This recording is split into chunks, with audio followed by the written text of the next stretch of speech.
Midoriya jumped into the divider at the corner, kicking off it to push himself into the alley's wall and then rebounding right back off the wall over the rest of the divider. His body flipped neatly through the air as he cleared the divider, seeming to float through the air until gravity kicked in and he came crashing back down. Midoriya pulled his feet under him as he roughly hit the ground harder than usual, weighed down by the bodysuit, but he still managed to turn it into something of a roll and rolled himself straight into the wall.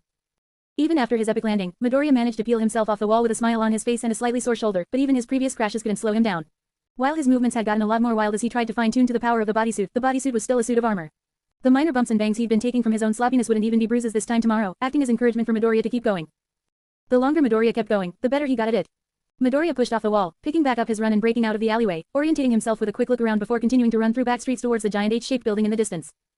Midoriya had often worried about his martial arts and which ones he should focus on, especially on combining it with his possessed items, but it seemed one of the biggest things he had to get used to was wrapped around him the whole time. Midoriya was grinning like days long past as he bolted down the street, easily handling the straight lines. Running through crowds wasn't that complicated, so it seemed better to try turning things up. Midoriya only stayed on the major roads for moments at a time, keeping to the more disjointed and disorientating mess behind the buildings. Sprinting across a parking lot, Midoriya hurdle jumped over the front of a car, putting his hand on the hood for height to then slide across it and keep running on the other side. This felt amazing. The wind in his hair, the speed he was able to move at, the rush of trying to keep up with such a high speed. Midoriya could see why so many heroes only relied on their quirks, with power like this at his fingertips. But as he readied to round his next corner, the familiar glint of metal caught his eye. Midoriya glanced as he passed a dead-end alley he would have had no interest in, save for the suspicious men standing in it and the knife glinting, a reflection from the setting sun's light. Midoriya passed it by in the blink of an eye, but even as he moved Midoriya started to put the lockdown on his legs to slow down. His long sleeves and pants looked generic enough, but to really complete the lookout came the only piece of cloth he had spare, his white undershirt. Should he have brought Ken's mask? Yeah, probably. Would he next time? If he didn't think up a better costume by then, sure. Would he let that stop him from doubling back, checking out those guys, and demolishing them if they were trying to do anything shady? Midoriya's smile couldn't be seen as he wrapped the undershirt around his face, dropping his bag at the back of one of the buildings while he made his way up the building. Would it stop him? Would it ever? The small band of criminals had been confident in their small ploy. Small hits so close to Ua High School, a place ironically hero deficient with the rising villain crisis, left them unscathed by the roaming heroes who focused on more major players. With all crime on the rise, the heroes had to assess risks and would almost always choose the bigger threats than the small ones. Small-time crime bands like the Musudafu robbery ring were skipped over in favor of the larger ones, allowing them to become bigger even as the heroes tried their best to crack down. Sure, the heroes could crack down one or two arms, but the ring itself was so much bigger than it seemed. With just the 4 men in some back alley, they'd already gotten quite a large spree in one hit, taking small goods as they came. A watch here, a ring there, with phones and wallets for every occasion, this small arm of the robbery ring was having a great day right until a shadow they barely noticed ran past their alley. They hooked into their victim, applying pressure from all sides as they further pushed him into the alley. With the alley's brick walls seeming so constricting, the small band of criminals applied their trade, easily terrorizing the man into parting ways with his valuables. Their victim took out his phone and wallet in one hand, hesitantly holding it out until shouted it to drop it on the ground.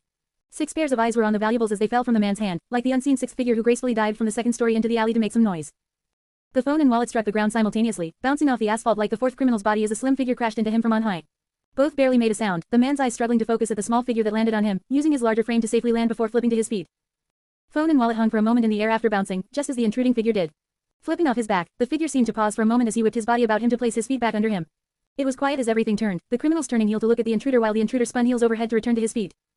The wallet and knife clinked, blades extending and criminals turning. Everyone drew, the victim delving deeper into his coat to hide and the criminals their knives to attack. They stepped forward as the vigilantes landed almost daintily on his feet, the ground much more stable than the wobbly whims of a certain stupid parkour box. The vigilante wasn't even looking at the villains before him, instead focusing on his own footwork as his feet came together. His legs bent as he landed, spreading out the impact evenly across the ground just like he practiced on the boxes. It was well past overkill with such a solid surface underfoot, but that level of overkill is what let him pull off diving off a roof to body check someone and walk away. Although, rising from his feet and arms flicking out to maintain balance, he figured he'd be the only one walking away from the alley for a while. Well, technically the victim would be walking away too. You little. 2 men rushed him with knives, impeded in their efforts by the fact they were 2 men sharing one target. Both pressed into each other as their target rose off the floor, still crouched, before suddenly sprinting straight at them and scaring the hell out of them. Ronin performed the basics of judo as he approached, pushing his 2 arms between the 2 oncoming daggers before shoving both to the side. Their arms twisted and momentum shifted, the 2 criminals fumbled as they were shoved out of the way, nearly toppling while the intruder ran straight past them. And, yes, the victim would be walking away, but he wasn't the one they'd been talking about. Gah! The 3rd criminal fumbled, stuck for a moment between trying to grab the valuables and trying to defend himself with a vigilante sprinting forward, the wall of muscle once separating them pushed aside like curtains in the morning. It took him a second to bring his own knife up, putting it between the charging maniac and himself while stumbling toward his own equally terrified victim. Stay back. He couldn't even finish his threat as Ronin ran his fade, grabbing his knife arm and shirt for a traditional judo throw. Ronin forced the criminal's arm out of the way, jumping in to slam the top of his skull into the criminal's nose with a satisfying CR before sweeping his legs. The man's shout of fear turned into a single, loud, long scream of pain as his legs dropped out from beneath him and his knife arm was forced back until he couldn't grip the knife any longer. The knife, phone, and wallet all fell to the ground far more limply than the criminal, barely noticeable compared to the way he landed on his already stretched shoulder on hard asphalt, making strange small sounds barely noticeable beneath all his screaming. Ronin forced the man's arm back just a bit further, keeping a foot planted on his back to keep him from running as he finished off one more on for good. A slight twist in the arm, a small popping sound, and one hell of a scream signaled a likely dislocated arm. This was one criminal who wouldn't be getting up anytime soon, leaving Ronin free to deal with the other 2. The other two criminals were already booking it out of the alley, having given up any semblance of fighting before the first guy had even hit the ground. Ronin wasn't sure if he was more upset that it was a cowardly thing to do, or that it was probably the right move when shady figures start dive bombing off rooftops. Hardly something he should be upset by, but still. Stay calm. Ronin raised a hand to the civilian he'd barely batted an eye at, eyes still focused on the two fleeing problems. He didn't even have to pat himself down to find a pair of throwing needles, lining up his shot before throwing one with each hand. The criminals didn't even get to the end of the alley before a tiny pin stuck them both in the back, making them jump and scream almost as much as the guy stuck under his foot. Drop down or drop dead. His words carried across the alley, and the two men didn't hesitate to hit the ground. Ronin glanced down once, letting go of the punk's arm to release the tension while stepping back off the criminal. The criminal was springing up before Ronin was fully off him, diving for his knife with his good arm a moment before Ronin punted the criminal into the alley's wall, fully putting him out of commission. If you're hurt, call the police. They'll bring first aid. The criminal with a new future in chiropractic demonstrations rolled off the wall, phasing in and out of reality as Ronin moved across the alley, drawing the zip ties from his pocket. Ronin barely tilted his head back, finally giving the original victim a little acknowledgement as he moved to tie up the last two victims. If you're fine, call the police. They'll bring these pieces of trash in. The victim behind him made something like a nodding motion, reaching down quickly to pick up his things off the alley before jumping away from the still twitching villain lying against the alley's wall. Victims on edge, seemed like the police might have a little more work laid out than just picking up these three clowns. He followed his own advice after tying the punks up, using the criminals' own phones to call in their little crime spree and bring it all to a close. Midoriya glanced over his work, chucking the criminal's phone at his face even as the police babbled questions on the other end, walking calmly towards the end of the alley without so much as a glance at the victim. He seemed the epitome of cool with his slow careful movements until he turned the corner, bursting into a run as he doubled back, trying to move as quick as possible to get his own things and make sure the criminals didn't try anything funny after he left. He needed to make sure the police arrived but he couldn't be there when they did, so while it was a little confusing this was the best strategy Midoriya could think of. Midoriya ran from the alley, breaking the line of sight for a few seconds before turning heel and moving up the wall to get back on the rooftops. To make his own plan more confusing, he needed to deliberately leave the wrong way so witnesses would point the police in the wrong direction. Yes, it wasn't much, but every bit that helped confuse witnesses helped him keep his identity a secret. Midoriya climbed down the fire escape to get to the ground, hopping the final railing to hit another wall and kick off it as a landing, putting him right next to his things. Midoriya pulled the undershirt off his face and his bag over his shoulder, doing one final check that he hadn't left anything around like an idiot before flying back up to serve as a watchman. Stepping to the rooftop slip, Midoriya kept an eye on the alley and the people within, staying close to an air conditioner to stay hidden while staying close. While the criminal whose ass he kicked returned to consciousness pretty quickly, he couldn't return to his usual activity with his hands tied to his ankles. Midoriya got a small smirk from that before the sirens in the distance signaled his exit. He waited until the sirens came to a stop just around the corner before moving off the roof's ledge, moving along the roof a small way before dropping his undershirt mask and dropping to the street, hiding in another twisted alleyway to put his shirt back on before booking it away just as he had before he caught wind of the crime. Midoriya continued to move along the ground, familiarizing himself with the movement he could pull off with his bodysuit when he wasn't at risk of accidentally throwing himself off the top of a building. He could apply more experimental moves with the bodysuit, both from the power it gave and the safety it provided. The vaults he did, the sudden changes in direction he tried, they were things he'd usually only do either in the parkour gym where everything was padded or after hours of practice. With the bodysuit, however, he could at least try some of the riskier moves even if his chance of pulling them off correctly had gone down. Even after trying tons of different things all the way to UA, Midoriya had barely managed to pull off a single one, unless he'd been trying to crash into all those trash bags in the alleys. Wiping off another smear of dirt from his face, Midoriya reflected on himself as he stood across the street from UA. Combining martial arts and possessed items was definitely the right play once he got good enough with the martial arts, but maybe he'd also have to get good enough with the possessed items. While Midoriya knew that trying to turn up the power on the bodysuit could have him accidentally snapping himself like a twig, that was a durability problem, not a control problem. He didn't think he'd be so bad with the finer details of controlling the suit. Midoriya groaned slightly as he pulled a leaf out of his locks. Maybe the reason he'd done so poorly against the Nomu in the UA summer camp was because he didn't have enough control over his own movements. If he had the type of movements that heroes like Maruko were capable of, he'd have been able to take out 8 or 9 Nomu all at once. Instead, he'd been forced to run away and let them create the openings for him. He didn't need Mao's preaching about taking the opportunity or whatever to see how bad that was as a whole. Sloppy movement wasn't just bad at taking advantage of openings, it created openings. In other words, he was so bad at using the bodysuit, it was both making him better and worse. This was getting way too complicated. This was barely even the beginning. Midoriya moved his arm, feeling the muscle suit move with him. Its move started after his move and stopped only after he stopped. To make the most out of it he couldn't just react, he'd have to predict his own next move. He'd have to write that down, cause he did not have the time to deal with this right now. Midoriya drew good OL backquote number 14, making a note to practice him with his suit on, then glanced across the street at the giant daunting entrance and the massive H beyond it. Its impressive size was still a little daunting, but the boy Blunder was well acquainted with being outside his weight class. Besides, he smashed the place up once with Kaminari. Tossing his notes back into his bag, Midoriya stepped out of the alley and moved along the sidewalk, going down the crosswalk and eventually all the way to those giant gates. The closer you got, the bigger they seemed to get, giving Midoriya another reminder of how much he preferred entering UA from the bottom. Still, he'd already said his motivational speeches. Did they count if nobody heard them but him? Either way, the gates were nothing compared to his own rambling thoughts about illegal heroism, weapons made from dead animals, and the ramshackle mess he called a fighting style. Midoriya gripped his bag hard, held his head up high like he belonged, and made his way through the gate and down the path to UA proper. The difference between his own school shone like night and day. Besides the obvious budget gap wider than some oceans, large amounts of well-cared-for vegetation grew along the path to UA's main building, unlike the paltry barely hanging in their trees stuck to one side of Ishiyama's courtyard. Even an hour after school there were still students on the grounds, more walking the path to the main gate than were probably in all of Ishiyama right now. Some students did give the strange disheveled kid in their midst a glance, but never a second one as they moved in their own disconnected worlds. A students seemed confident in their security, judging that anyone walking this brazenly into UA probably belonged there no matter what they looked like. In the birthplace of heroes, dressing strangely seemed to have become a new normal. He probably should have gone more out there with his clothes, like Ken's get up. With that realization in his heart, Midoriya started to finally piece together why nobody questioned if Ken was real or not because Midoriya's disguising skills were good, but possibly because Ken looked so stupid that people automatically assumed he was a hero. With new knowledge and a fresh scar on his mind after Kurogiri and Aiko's accidental tag team on his fashion sense, Midoriya's health high had fell just a step lower as he finished crossing the courtyard to the main building itself. Even with experience, UA still felt massive. No, it was massive. The doors were twice as big as Midoriya but opened easily with one touch. The only thing bigger than UA's building seemed to be its budget, over-designing everything they overcomplicated. Fitting in like a fish in water but the anxiety bubbling under the surface, Midoriya took a second to look around UA's entrance hall. He'd never had the chance before to really look around, always getting met by someone sent by Nezu like Midnight or the feral football himself. A vaulted ceiling caught the light streaming through UA's front window wall, making it feel even later than it was. Small crowds of students moved around the entrance from first to third years, with a few robots and cleaning supplies running around the edges of the place. The walls that weren't windows were decorated with awards and medals awarded to the place over the years. Medals for the school, awards for the heroes who graduated, papers of incidents resolved by UA's intervention. UA had a history even bigger than its frame it seemed. Midoriya adjusted his backpack as he moved to one of the walls, eyes flicking through the display. A year after his exodus from Hero Fanboy, but he could still recognize most of the things pinned up on the wall. Almost everything could be placed to a big incident in Japan's hero scene, both the legal and groundwork. From UA's founding as the 25th official hero school to the raising 4 of the first top 10 heroes, or their taking down of major villains like Toxic Chainsaw here in Japan to the Juggernaut in America.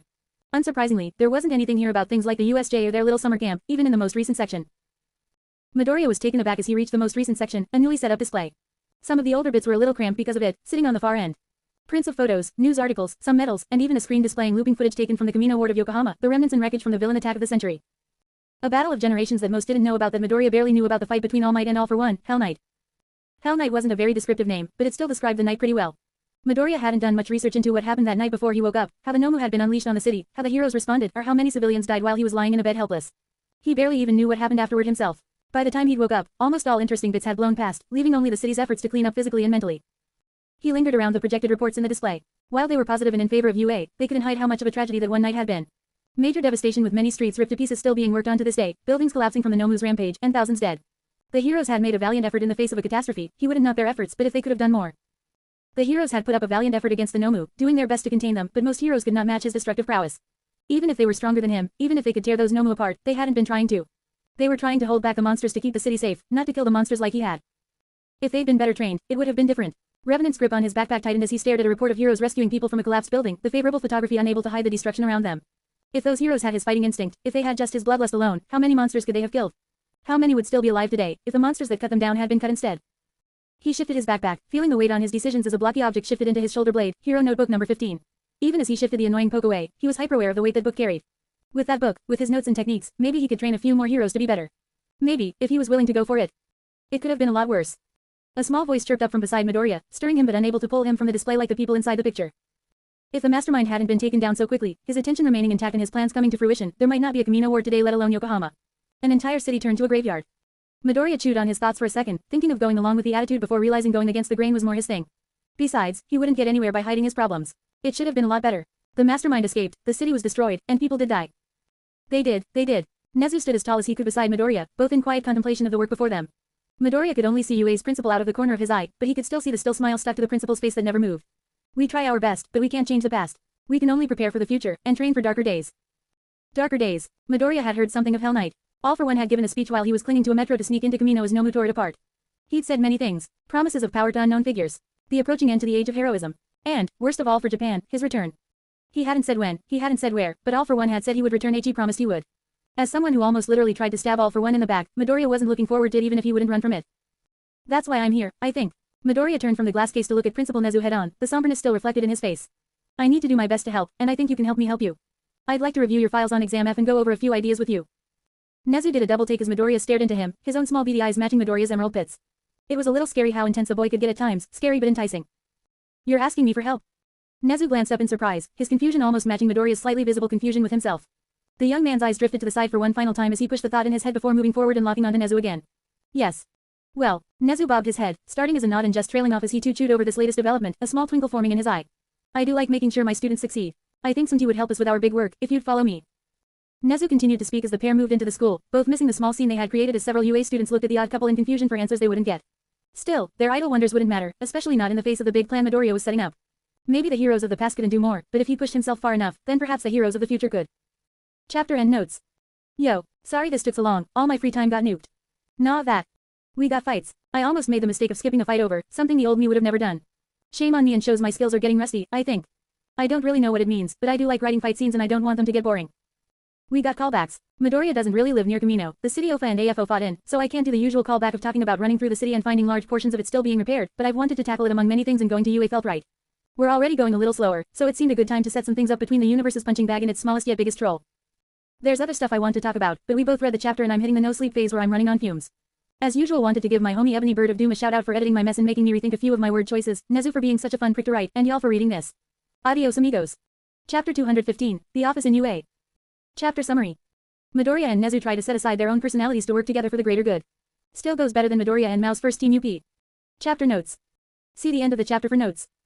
The path to Nezu's office was one winding and confusing mess, good for security but great for creating a strained atmosphere between principal and vigilante as they navigated its twists and turns, both not sure what to say. While Midoriya was being more cooperative than ever, it was clear from the confusion and something resembling regret on his face that he didn't enjoy it. He still didn't like Nezu. He doubted he ever would, but if Midoriya was going to try and train some heroes to rise above, he could use the help of someone more experienced. Nezu knew that. Nezu knew that Midoriya, or Ronin for the sake of argument, didn't like him and was only putting aside his grievances to try and work to something greater. Nezu could tell all that, even if he wasn't exactly sure what that greater problem Ronin was preparing for. A world of heroism was created from a world of villainy, and in it there were a lot of villains. From the small frymuggers up to serial killers like Stain, small-time threats with big public names like a league of villains to massive organizations sitting in the shadows such as the Shu Isekai. Looming over all of them, the powerhouse of All for One in his return cast a dark shadow on Japan for those who dared to look up. Still, they couldn't stay silent forever. Nezu might explode if he didn't talk once the whole way to his office, so he ventured out into what felt like safe waters between the two. The young vigilante's thoughts on Exam F and his plans for them. He didn't venture as far as he usually would. He could tell that the connection between them was strained at best, but exploring it and trying to lend his aid could be just the thing that connection needed to grow stronger. Midoriya was ever reluctant. Keeping his ideas to himself and his plans in the dark had been a great defense against Nezu's schemes so far, but if he was going to help Exam F he'd, in turn, need Nezu's facilities and trust. He didn't have to like it. He certainly didn't like it, but he felt like it was the right thing to do.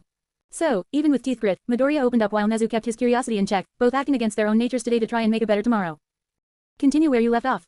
Nezu cast a curious glance as they rounded what felt like the 100th corner in a row with no end in sight, the small principal's voice rich with skepticism. You just want to continue where you left off from the summer camp? Of course, Revenant started strong, then spared the principal his own glance. While he had stayed free of the principal's grasp with his own strong principles, teaching anything to anyone was definitely out of his expertise. Perhaps it'd be better to seek some advice, or at the very least, explain himself like the furry fucker seemed to want. The summer training camp focused on growing and developing the students' basics, right? But we didn't even get a full week to train like we were supposed to. You can't skip over that, it needs time to develop and cement. Time we don't always have tilde. Nezu chirped back in a sing-songy tone, bouncing from leg to leg with energy. With so many villains rising up, our time is limited. We can't afford to spend it only learning the basics, else we never go beyond. Go beyond. Revenant scoffed at the stupid phrase. Every time UA posted their message of going beyond, it was with a cheery tune and an inspiring scene of heroics. Every time he tried going beyond, it ended with his injuries going beyond what he thought possible. Looking at his record, however, that might have been a result of his own poor planning. And you said you have the students training. What are you planning for them to train, if not the basics? Super moves. Nezu spoke so nonchalantly, continuing to walk and talk so calmly that he actually moved ahead of the startled and confused vigilante. He only stumbled for a moment, catching up with larger strides quickly, but Nezu kept right on going with his own justification just as Midoriya had. We need to spend our time wisely, and we need to keep moving forward. Developing a super move is a great way for students to take that first step beyond the basics. Super moves. You're moving too far too fast. Revenant spoke back with vitriol, letting too much anger bleed into his words. He deliberately cut himself off from continuing, turning his head forward to bide time while he regained his composure. When he had agreed to come and help UA with its training, it seemed in his haste he hadn't paid attention to all the details. A super move. If those students are anything like I remember, they can barely handle the basics, let alone something beyond them. But they can't stay in the basics forever. They need to grow, and they'll need to grow fast. Nezu's point definitely stemmed from something. Midoriya didn't know what, but his confidence was too strong for it to be unfounded. His reasoning for pushing his students' development became clear soon though. I'm putting the first-year hero course students into the provisional license exam. First years. Midoriya dropped his mask for a second as he thought it over, trying to make sense of the verbal flashbangs he was hearing. In the provisional license exam. The provisional license exam was a big thing for anyone even dreaming of becoming a hero. A semi-annual test for second-year hero course students, it gave potential heroes their provisional hero license, a big step towards becoming full heroes. The specifics of what that license was, what it did, or even what the exam was weren't important for this argument, not nearly as much as the fact that the test was supposed to be for second-year hero course students. We need to accelerate our curriculum to create heroes to catch up to the wave of villains, Nezu explained, still smiling but much less sing-songy to match the serious nature of their discussion. But, if our students stand any chance of passing the exam, they need something unexpected. They'll need super moves. Something unexpected. Their first years among second years, their very presence is unexpected. Midoriya understood what Nezu was saying, but that didn't mean he agreed with it. If anything he disagreed more because he was one of the few people outside of the teachers who understood what Nezu was talking about. UA broadcasted their festivals every year, opening up to the world to see the progress of their students and let them shine in all their glory. He'd even gotten off from school this year to watch it since so many people these days took time away from their lives to watch the action of the sports festival, the more exciting of the two festivals. The problem is that it showed off potential heroes to the world. That was the point of the whole festival, but it also served as a major thorn in the aspiring heroes' collective side. Villains and other heroes alike watched the festival for future competition, and there was no doubt that the second years attending the provisional license exam tuned in to see exactly what they were up against. And therein lay the unexpected twist, that those second years had definitely watched for UA's own second years and not their first years. They would have trained and prepared to fight the wrong people and would be blindsided by a crowd of people they hadn't bothered to take notice of. Even with the twist, though, it would not be enough to save UA from a swift defeat. While the second years won't have as much research on your first years, they will beat your first years in experience. Revenant kept all those thoughts in his head as he laid out his counterpoint. A shoddily created super move based on weak basics won't save your students. Perhaps not, but we can make sure there are no such bad moves before the exam even starts. Nezu returned Midoriya's retort with a shrug of his own, finally bringing the pair to a stop outside of an innocuous patch of wall. We have a teacher entirely dedicated to testing, trying, and trialing the students' super moves to make sure they're up to spec. Besides, a shoddy super move. We're trying to create super moves, not shoddy moves here. Nezu gave a final joke as he pressed an unseen panel on the wall, opening it to reveal a very familiar-looking room with one large desk, several computer monitors, and a kettle of piping hot tea in the background. Even if Midoriya was sure this wasn't the office he'd seen before when Nezu had introduced him to All Might, it looked so similar any differences could just be his mind playing tricks on him, or more likely, Nezu fucking around. Boot tilde I am excited to see your work, so come on in and let's get scheming. Hours flew by as Midoriya and Nezu sat at that massive desk, going over notes and footage of Exam F's members. Small snippets of their training interspliced with papers over their performance as the two talked over each member's actions. Signs weren't good at the start when he first saw the students exactly as he remembered them from their very first fight. Half a year ago, he'd challenged 1A in small groups to fights and won most of them easily. The only one he didn't win easily, he could have won if he put a bit more effort in right at the end. No coordination, no teamwork. Barely any planning. Midoriya winced as he watched the training videos, thinking to his own fights alongside Mao and comparing their skills to 1A. If he wanted to fight with Mao again, it looked like a little practice could go a long way by looking at these messes. Luckily, the reason it looked so bad was because the footage was from the very start of the year, before even his fight with them. It started out with a little 2-on-2, then branched out from there into more and more complicated situations to force the students to adapt and grow. Of course, as Revenant suspected, there was something missing. No quirk training, no combat practice, not even a workout. Nezu. A seemed to throw its students headfirst into problems without giving them any solutions. In his own eyes, it seemed to be more the students' natural ability that kept them afloat than anything the school did. The only points he could give the school was its haphazard training had probably served as great practice for the USJ incident, when the students were thrown into a real villain attack and had to survive on their own until real professional heroes could arrive. Hardly a point in UA's favor. I'm afraid those things are a little outside UA's scope, Nezu said with his eyes fixed on the monitors, still watching each video as if it was his first time. Midoriya wasn't sure what paperwork Nezu was working on as he watched the footage, but the vigilante couldn't quite shake the feeling the papers they were taking might be quite similar. Besides, look at the work these students are outputting. The students in the videos worked hard against their competition. Undertrained as they might have been, each video segment showed their effort clear as day. Whether it was against robots, obstacles, or even each other, the students of Exam F and 1A as a whole fought tooth and nail to get results. A is meant to create the best heroes for Japan's future, and right now we're on a tight schedule. Nezu's pencil scratched up a storm on his papers, flipping from page to page as he twisted about in his chair to reach them all. We have to make the best of our resources. The robots, the equipment, the teachers. Worst of all, the time. So many exercises packed into such short time periods. Revenant checked the current exercise's length, 5-minute skirmishes against robots inside tight enclosed spaces. It was a good use of time, forcing them to adjust to minimal space while dealing with many enemies, clearing it would require good adaptability and teamwork. That was probably why so many failed, but he knew deep down that was not entirely UA's fault. We make our resources available to our students, but... Nezu trailed off as he held a paper in his hand, flipping it slowly as an excuse to take a good look at the young man across from him. You can see the problem, can't you? It was a good question. Midoriya himself had wondered just how competent a teacher he could be, judging and condemning UA from the outside, but questions like these forced him to put himself into UA's element and see the problems they had to deal with. Problems like why some of these students failed those 5-minute skirmishes, problems like why Kaminari's thunderclap and flash had barely changed from the hero killer incident to the UA summer camp, and a problem that he was too familiar seeing in most modern heroics.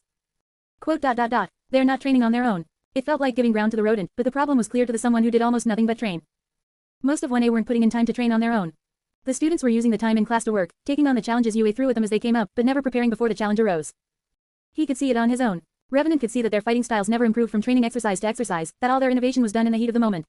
That was why their fighting styles seemed so familiar from the beginning of the year even to now, only growing and changing when external forces forced them to. Anyone can lead a horse to water, but who can make them drink? Nezu laughed, certain they were both on the same wavelength now. UA and its teacher revenue don't have all the time in the world. Our training halls, our equipment, our tutors. We can offer them all. But nobody can force the students to use them. Revenant shook his head, eyes naturally drawn to a member of Exam F he'd sooner forget. Nito Monoma, a complete waste of his time. That idiot had not even thought about accepting Revenant's help, content to continue in his own failings. He hadn't been too bothered by it at the time. It gave him time to focus on people he actually thought were important, but in hindsight it was a symptom of a larger issue. Exam F was only taking this help because someone went out of their way to offer it, and even then one still refused. Like I said, UA is meant to create the best heroes for Japan's future. Nezu carried on in a more somber tone, seeming weighed down by his own words. That means while we hold our hands out to all our students, we can only focus on helping the ones who grab on. It felt strange hearing it from the other side and more than a little dark, a school admitting it focused on certain people more than others. But wasn't that true for him, too? While he'd always been willing to give Kaminari the time of day, his expectations for someone like Maruko only seemed to get lower every time she failed to listen. Once failed, twice disappointed. That's why I'm delighted to have someone like you working with us. Nezu's expression brightened as he focused on the young vigilante. Someone else reaching out for these students to grab. Midoriya raised an eyebrow, skeptical, but couldn't shake the small smile on his face. If the effort he put in could help these students help themselves, maybe this nuisance would be worth the annoyance. Besides, are you sure you don't like me because you don't have to pay me?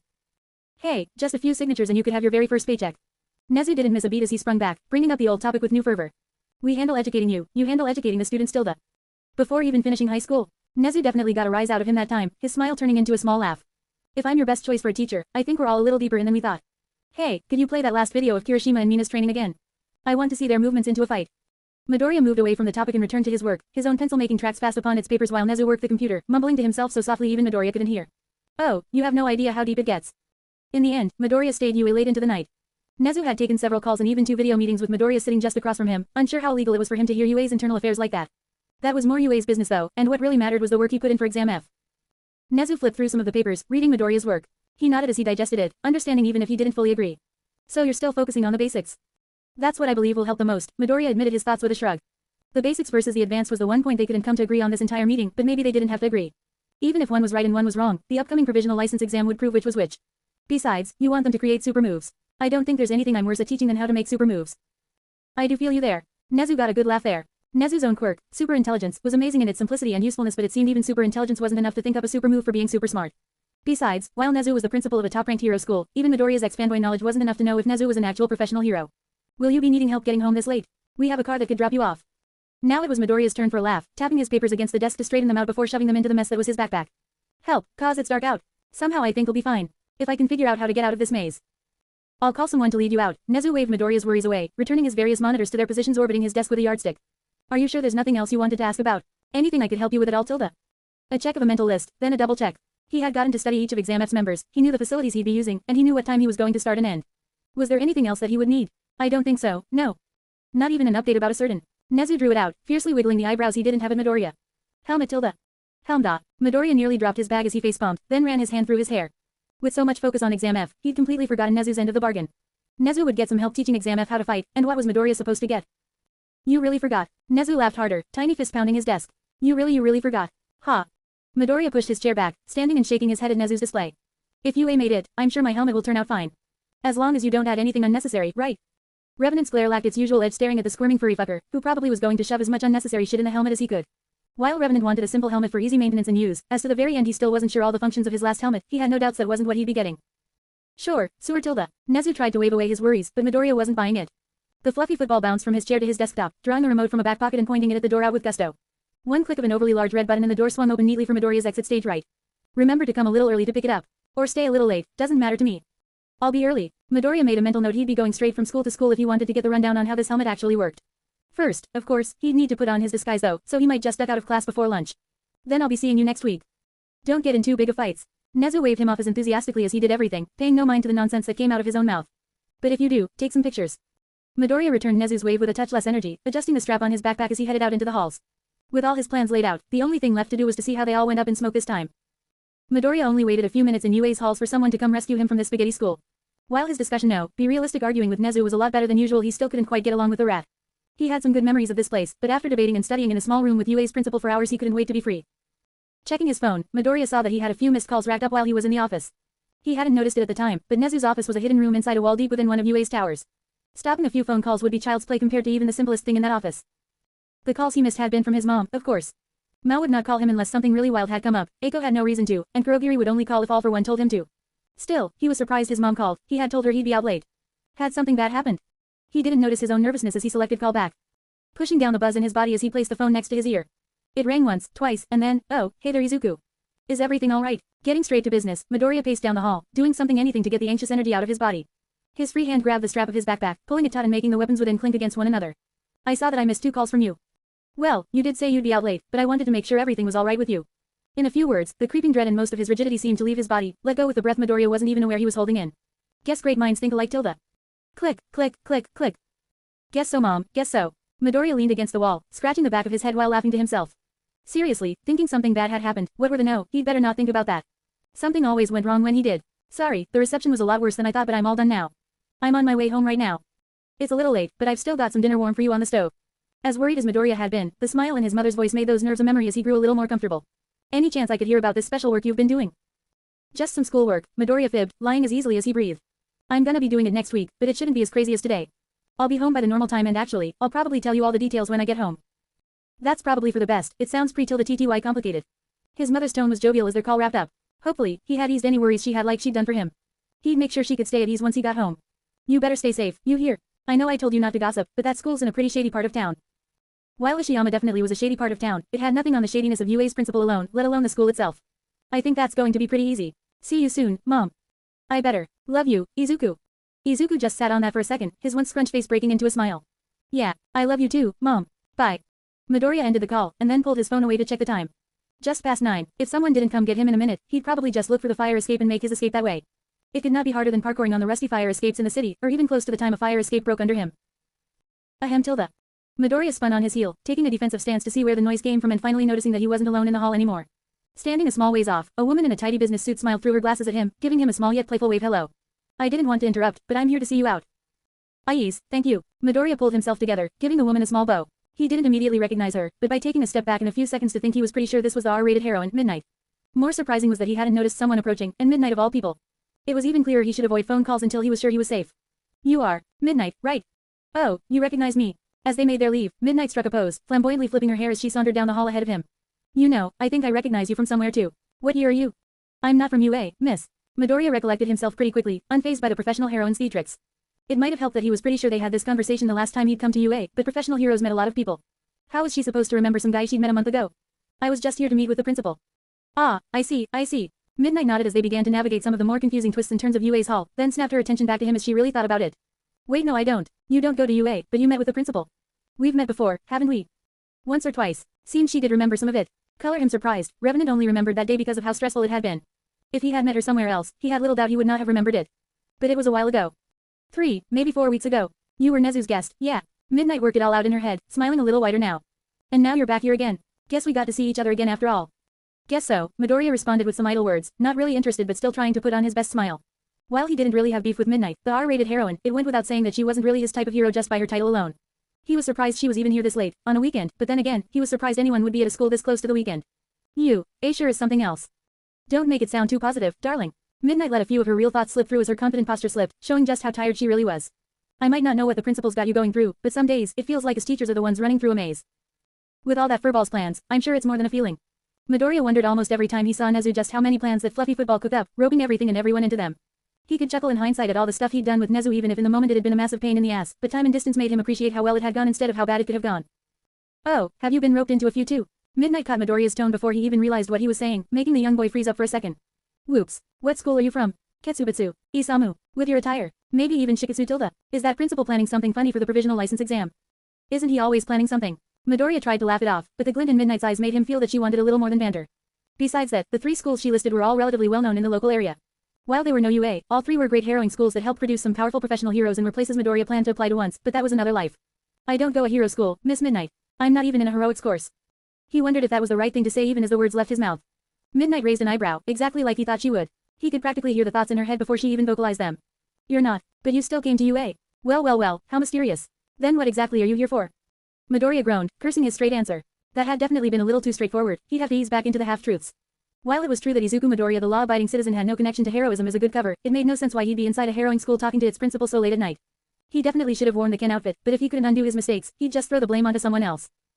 Sorry, I can't really say. Principal Nezu said there was something complicated behind the scenes, so I shouldn't tell anyone. Midoriya pivoted into a pseudo-lie to try and create distance, backing up the little lie with a small apologetic smile. While Nezu had definitely said no such thing, it was definitely the kind of thing Nezu would say to keep everyone in the dark about his plans. Oh, I'm sure he could explain it all to you if you asked. Oof. Oof. Midoriya almost stopped dead at Midnight's reaction. From what he'd seen, what he'd heard, and most of all the shit he'd go through sending anyone to Nezu should have been a lot worse than oof. What the hell did oof even mean? Nezu must have you wrapped up pretty tight if it's something that complicated. Midnight was looking at Midoriya, but instead of backing down like he intended, Midnight moved towards him while extending something Midoriya had hardly ever seen. Sympathy. Don't worry. Midnight put a comforting hand on his shoulder, her eyes gleaming with a pain that was foreign yet all too familiar to the young vigilante. No matter how hard Nezu pushes you, you're not alone. Midoriya blinked, still getting used to being confused. You'd think with all his practice he'd be better at it, but he never seemed to. Quote.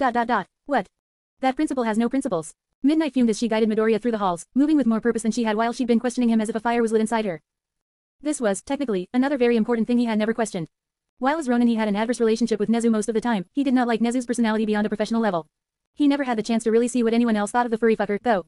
This was the first time he got to see what someone else thought of the furball, but it seemed their story was pretty similar to his. I know it seems strange, but I've had to deal with that principal and his insane ideas for years. Midnight took a second to reflect on herself, trying to decide how deep to go before pushing on. Just this last year, he's had me running all over the city on top of my teaching duties for a whim. On top of teaching, and on top of harrowing. Midoriya wasn't sure how literally Midnight meant running all over the city, but it seemed a pretty bad idea to pick her among the cast at UA. Why on earth would Nezu chose her, and what was he having her round around for? That seems a little ridiculous. Definitely, darling. Midnight agreed with him a heartbeat, giving him a hard nod as she continued on. But when the principal sets his mind to something, for better or for worse, he sees it through. I spent over a year running ragged all over the city, staying up late on rooftops and chasing leads for that whim of his. Midnight laid out the story of her woes, shaking her fist at the image of the principal snickering at her misfortune in her head. And in the end, none of it even amounted to anything. He escaped the investigations, the police, everything. He even had appearances here and we still couldn't get anything on him. The last year. Midnight was assigned for one case last year by Nezu. Thinking over the events of the last year, there were a few standout events, but most did not fit the bill to be whatever Midnight had been chasing. It would have to be something that started before the school year, that was around until recently, and had activity all over the city. It had to be the League of Villains. The goddamn Ronin. Oh, Midoriya was very glad he only whispered his idea while Midnight shouted, or else he'd look even dumber than usual. Seriously, the League of Villains, that was just a stupid idea. Instead, it was Ronin. Midoriya deadpanned as Midnight carried on, mistaking her escort's increasing confusion. Ronin was a vigilante who first came into the limelight almost exactly 1 year ago, a vigilante that a certain someone took a very special interest in. He had me running all over the city and even outside it chasing down that vigilante, but no matter how hard I chased, no matter how many times we fought, I just couldn't get close enough. Midoriya honestly couldn't remember a single time he fought Midnight. Now, he had no reason to say she was lying, but he honest to God couldn't remember ever seeing her even while he was running around on the streets. He did see a few heroes while he was out, but as long as he saw them first, he'd just turn around and go the other way. To think that someone was trying to chase him this whole time, and worse, that they were either so good or so bad that he never noticed. In the end, even after a whole year, my search didn't turn up anything naughty or nice. Midnight's rage simmered down as they finally made it out of the twisting halls and into UA's central lobby, their footsteps and words echoing in the empty cavernous room. It turned out that while I was searching the streets, Nezu and Ronin had gotten comfortable under the sheets so to speak. HK. Midnight glanced his way, Midoriya twisting so his face wasn't visible in the small light of the room. Are you alright, dearie? Sorry, must have got something caught in my throat. Midoriya pushed that little horror story from his mind, turning back to face Midnight with his poker face mostly unscathed. You were saying. It was no surprise the UA teachers thought him and Nezu were buddy-buddy, no matter how much he denied it while in costume. He had helped Nezu out quite a few times in the name of helping heroism, but to outside sources, it might look like Ronin already worked at UA from the training exercises he had helped with on his own whims all the way to the final help he'd given so far, UA's disastrous summer camp. Nezu loves to twist everything and everyone up, whether it's for one of his plans or just his amusement. Midnight naturally slid back on topic, musing about the principal while looking through the darkened displays Midoriya had seen on his way in. Their lights had been turned off long ago, the digital displays, but one could still see the pictures of UA's large achievements under Nezu's rule. The principal means well, he really does, but he doesn't always remember to think of people as people instead of board game pieces. In the end, he pulled that sad old man too far, too. The vigilante, Ronin, was another person Nezu pushed too hard for their own good. He brought him on to help the students in what should have been a routine training exercise, but when things went wrong. Midnight paused in her story, seeming almost somber for a moment. Her expression and tone managed to touch Midoriya, despite how widely ridiculous the scenario was. That vigilante did something he never should have had to do that night. He paid too much for us in a place he shouldn't have even been, all because no one stopped him. Midnight seemed almost distraught at the memory, leaving Midoriya in quite the confused state trying to figure out what he should say. Luckily, as Midnight pushed up her glasses she seemed to also pull herself together. It was our inaction that led to such a disastrous situation, and that's when I decided I'd push myself to go further for my students to make sure I wouldn't leave them out to dry.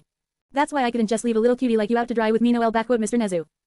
Midnight gave him a little wink, then turned back to the display quickly to touch up her makeup. For some reason, the mascara around her eyes had started to run a bit. Well, thanks for going plus ultra for me, Miss Midnight. Midoriya joked, ignoring how stupid it was just so he could respond with something. At this point, anything no matter how cringy was better than nothing. Anytime, darling, anytime. Midnight played it off a lot more gracefully than Midoriya did, holding the front door open for Midoriya while she made sure the building was locked up tight. Mead and Midnight made their way out of UA on their own, which just happened to keep them tied together all the way through UA's front gate. Midoriya was more than eager to make his way home, if not to escape and digest everything that happened that day than to catch up with his mom, but before he could make a break for it someone called out to him. Oh, that's right, all that talk I forgot to take action. Midnight suddenly spoke, more to herself than Midoriya, and began to rummage through her suit coat. Grabbing a hold of something, she quickly yanked her hand out and offered it with a small bow to the young boy. In her hand was a small piece of cardstock, a black and purple business card with some very fancy writing on it. A little hesitantly, Midoriya took the card, trying his best to read it in the streetlight as Midnight confirmed what he assumed. I did a lot of talking about helping you, but that's no good without my card. Midnight stuck her chest out confidently, tapping the card with a finger and shooting Midoriya her patented flirty wink. So if you want to turn a bad time into a good one, Tilda. Oh, Midoriya blinked, a little amazed. He used to collect hero cards, and to be honest, he never had Midnight's before. Midnight wasn't exactly the type of hero his mom would let him see, after all. Beyond collectibles, though, he never imagined a hero would actually give him their business card, or even offer to help him. It was reassuring, even if ironic, but still reassuring to see someone put in the effort. That effort was why he could only say one thing, turning to look back at the R-rated heroine with a smile more genuine than even he knew. Thank you. Midnight took a second, staring at his face, then returned his smile. No problem, cutie. You sure a little lady killer like you can get home safely? Yes. Revenant pulled himself together, but could still feel something pulling at his face. Was it professional pride, tugging his mouth upwards? Who was to say, thank you for escorting me? That's the least us heroes can do, darling. Midnight made her way into the night, taking one last second to blow him a kiss for some reason. You better stay lively. Midoriya stood for a second, shaking his head at the heroine and her antics before turning heel and making his own way through the streets and their lights. He was glad some people were starting to take heroism a little more seriously, but why did they all have to be weirdos? Yes, because he was nothing weird at all. Chapter end notes. Yo, sorry about the slow release for this chapter. Hit the rush period for my job, which I didn't even know had a rush period, then my editor forgot about this chapter so it sat in the chopping booth for a while, and then after all of that had a new guy join the work. Fun times, but I can't expect LL to care about that when I don't even care anymore. Let's get into this. Nezu's balancing act came full circle this chapter. When I write him I'm always trying to balance the genius and the crazy, going for facts and then coming back to bring in the crazy and try to make it more fun. This time, since Nezu's also trying to hold himself back, I go for business, then for crazy, then try to bring it back around for business one last time. It was harder in the moment, since I think he comes off as a lot more boring, but it was way easier to edit. Midoriya gets to finally learn what he jumped into. I realized looking back that Midoriya would probably be a lot less down for UA's training than stated in previous chapters, since he's one of the few characters who would know what a hero course usually does. I get top weave in some of Midoriya's personal experience, put him against Nezu's own experiences, and that was some easy but interesting conflict. Lastly, safe to say I'm growing to like Midnight more. I still think she's a walking scandal waiting to happen, hence why I write her in a professional teaching outfit instead of her hero costume, but personality-wise she's a relatively good teacher among UA's cast. I took some extra time to reflect on all the confrontations Midnight's had with Ronin, double-check all the confrontations Ronin's missed with Midnight, and was glad my joke paid out. Was saving that for a while, NGL. Big shout out to Ebony Bird of Doom, my editor. Someday I'll add him as a co-creator so we can edit in A03 and work faster, but that requires thinking and I'm all thunked out till the spookiest day of the year. Plus, another thank you for reading this far. With that train wreck of a sentence, I'm signing out. Adios amigos. Chapter 216, Ronin's Aftermath. Chapter Summary. Midoriya has already spent the week getting ready to train at UA physically, and now he spends the weekend getting ready mentally with some new technique called relaxing. Chapter Notes. See the end of the chapter for notes. Training at UA began on Monday, giving the entirety of the weekend as free time to spend as one pleased. With so much work in advance, no last-minute adjustments would pay out. 2 days wasn't enough to learn any new tricks, so Midoriya spent his final 3 days as he wished. Relaxing. He spent time with his mother, more time than usual. They usually were together for Sunday, doing something in the afternoon and going out, but with so much ahead Midoriya wanted more time to spend with her. He wasn't sure if it'd amount to anything, but it felt right even if it meant he spent extra time getting whooped at mini-golf.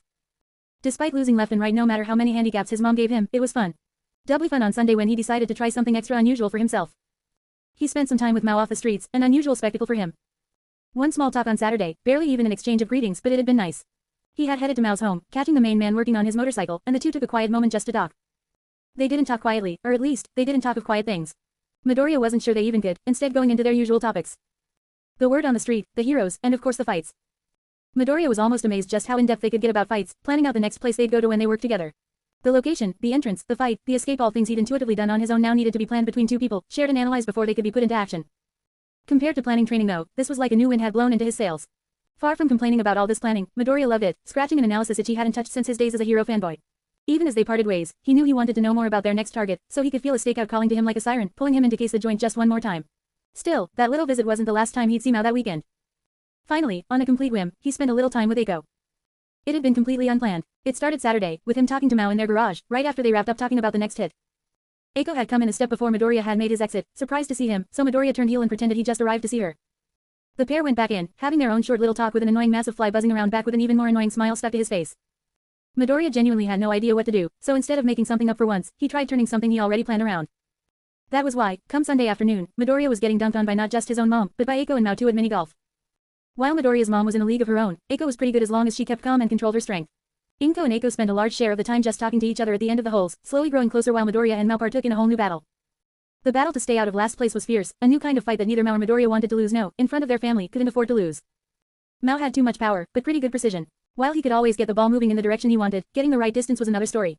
He'd usually end up right next to the hole, hitting his ball in circles around it as he smacked the ball with a little too much power. On the other hand, Midoriya had gained control over power but still had trouble actually aiming the damn ball. Given his terrible aim with guns, it seemed like some things might just be universally constant, but still he pressed on trying to navigate each hole's tricks.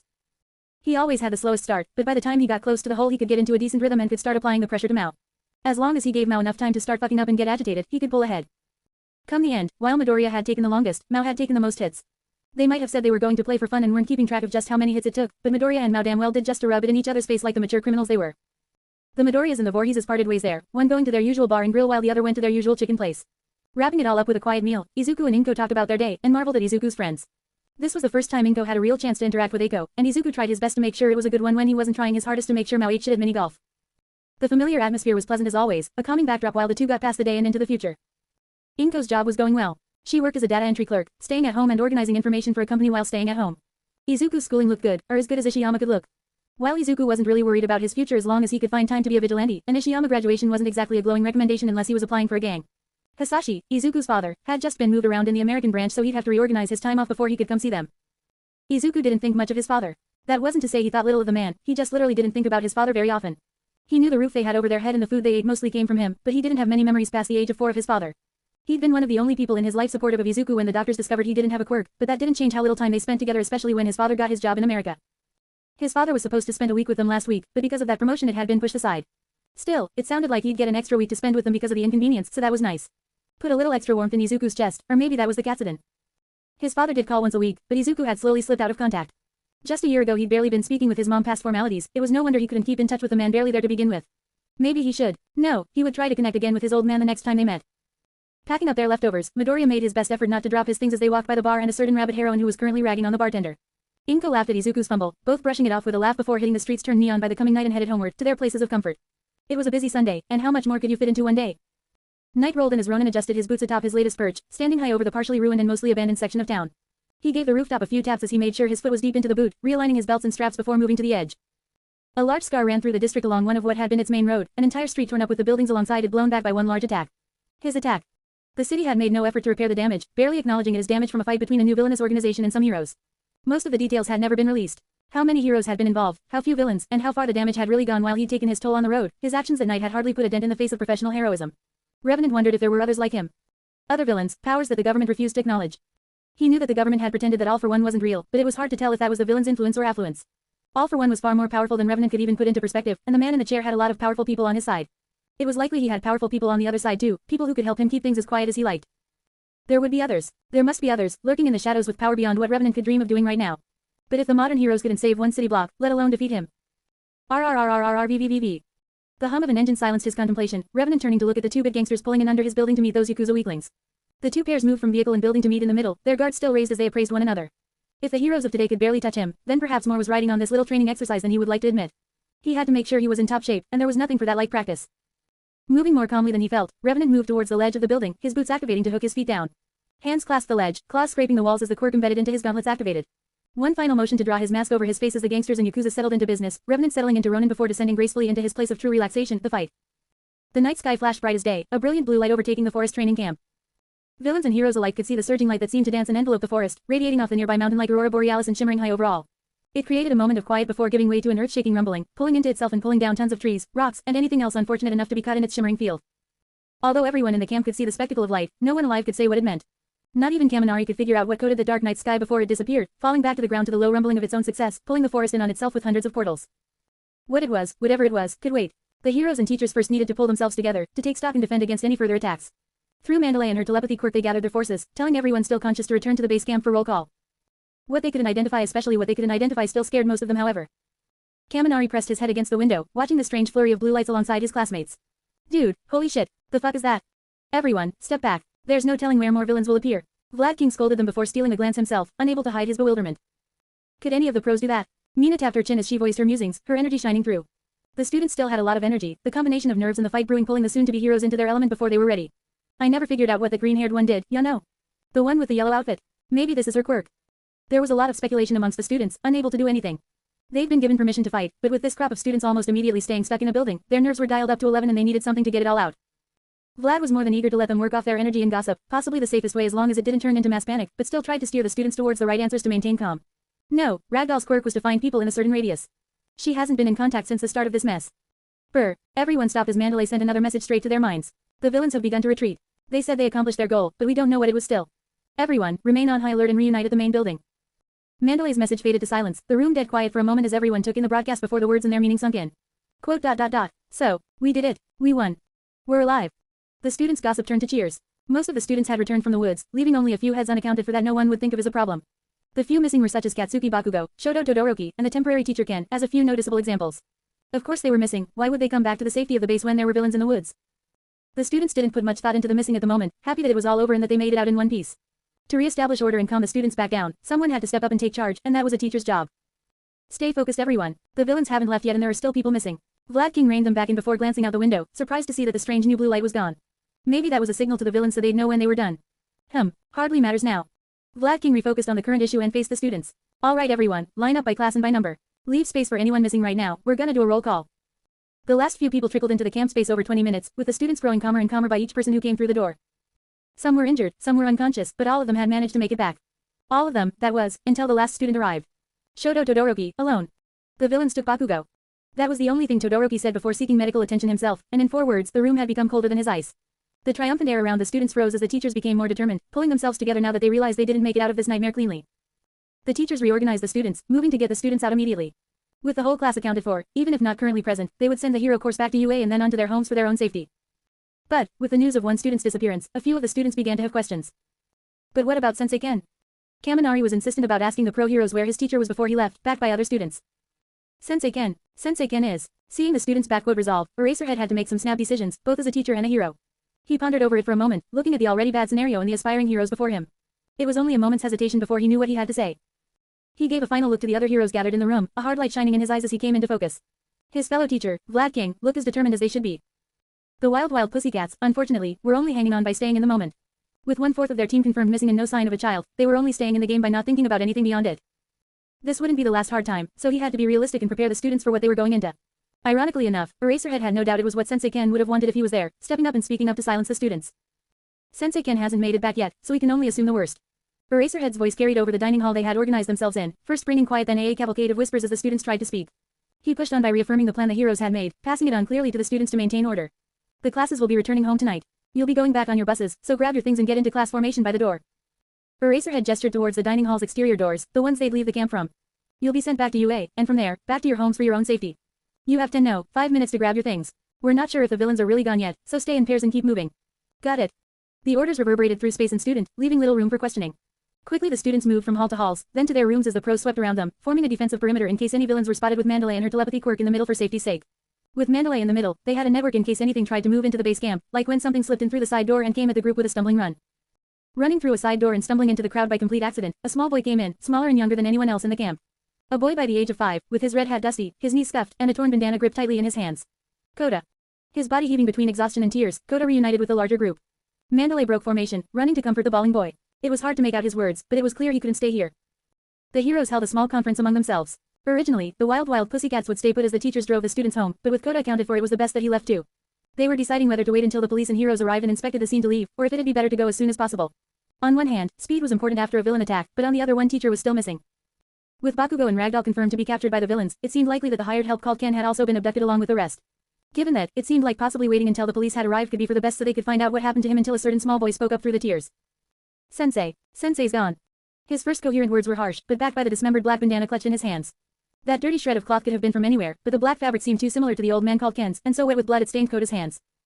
His Aunt Mandalay tried to coax more out of him while keeping him calm, but the night was too much for a 5-year-old boy. They didn't have the time to ask questions. They had everyone who was still alive, so it was time to clear the scene immediately. The students had been evacuated as quickly as they could, with the heroes showing up minutes later.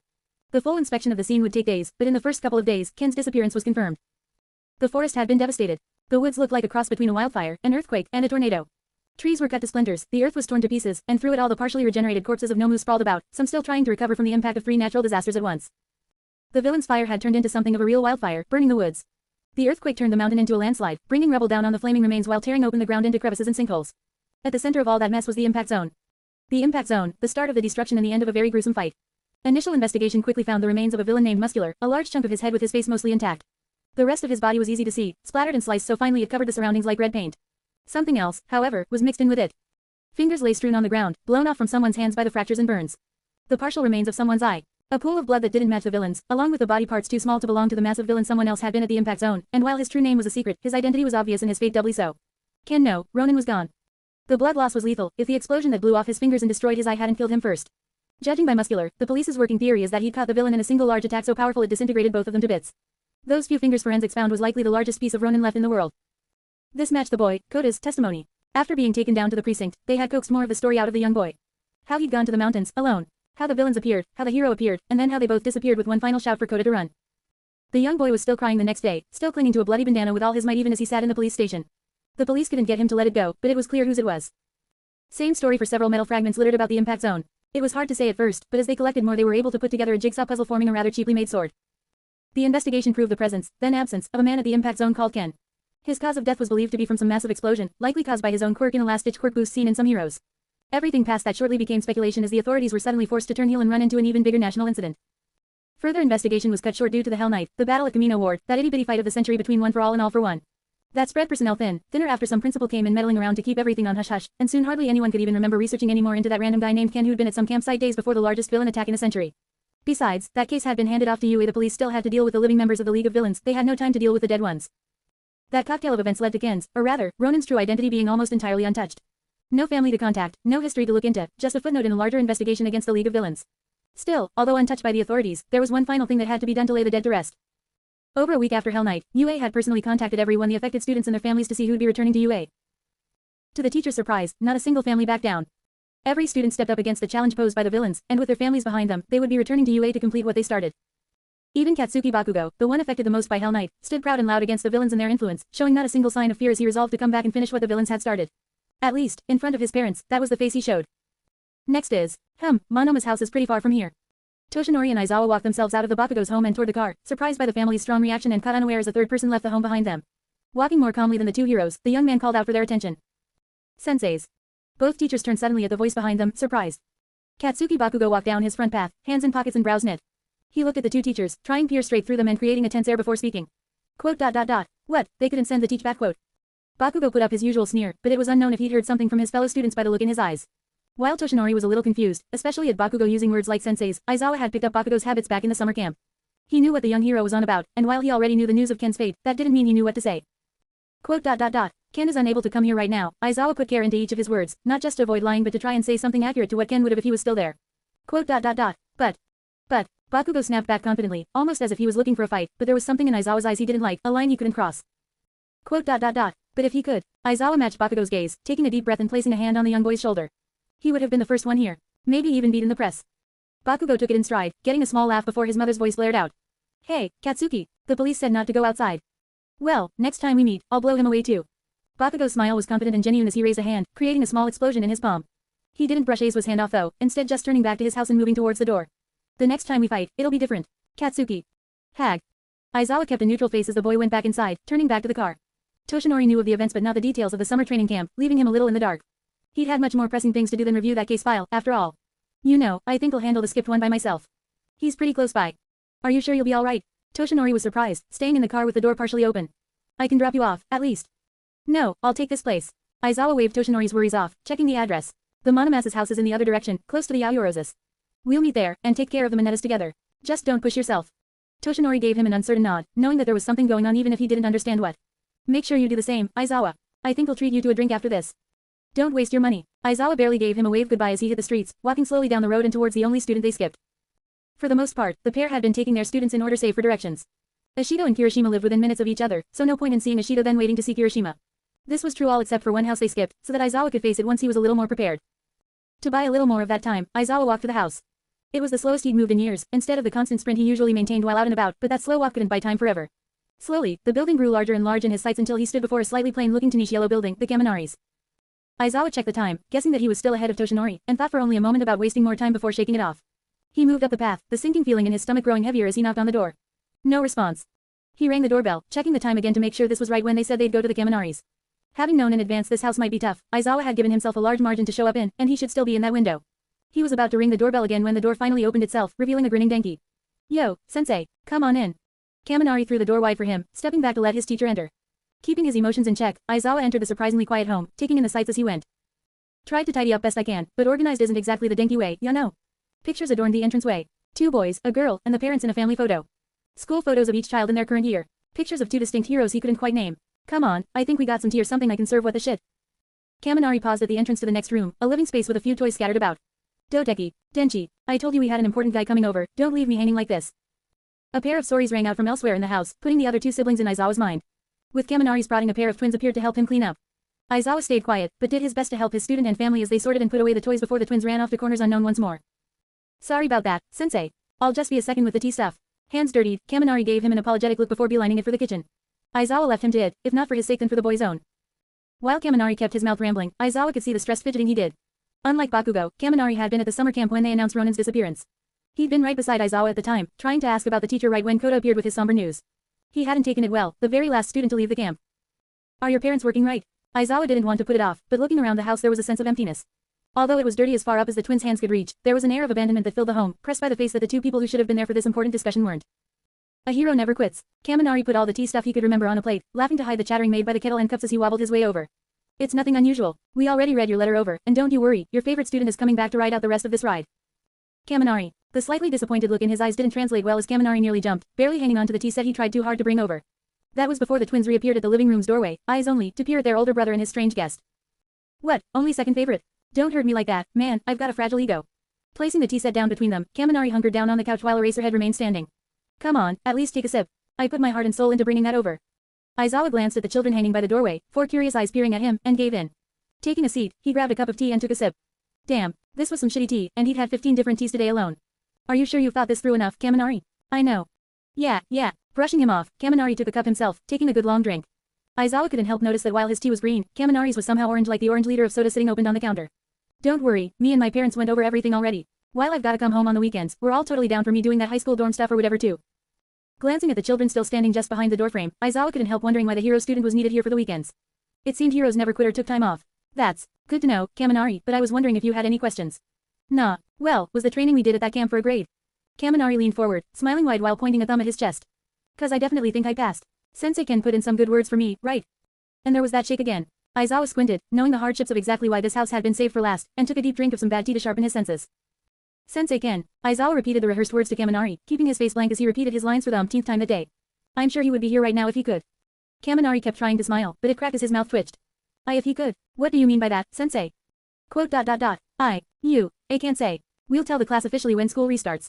Eraserhead shored up his game face, grimacing slightly at the bitterness in his mouth. It was far worse than the tea, talking to someone directly like this.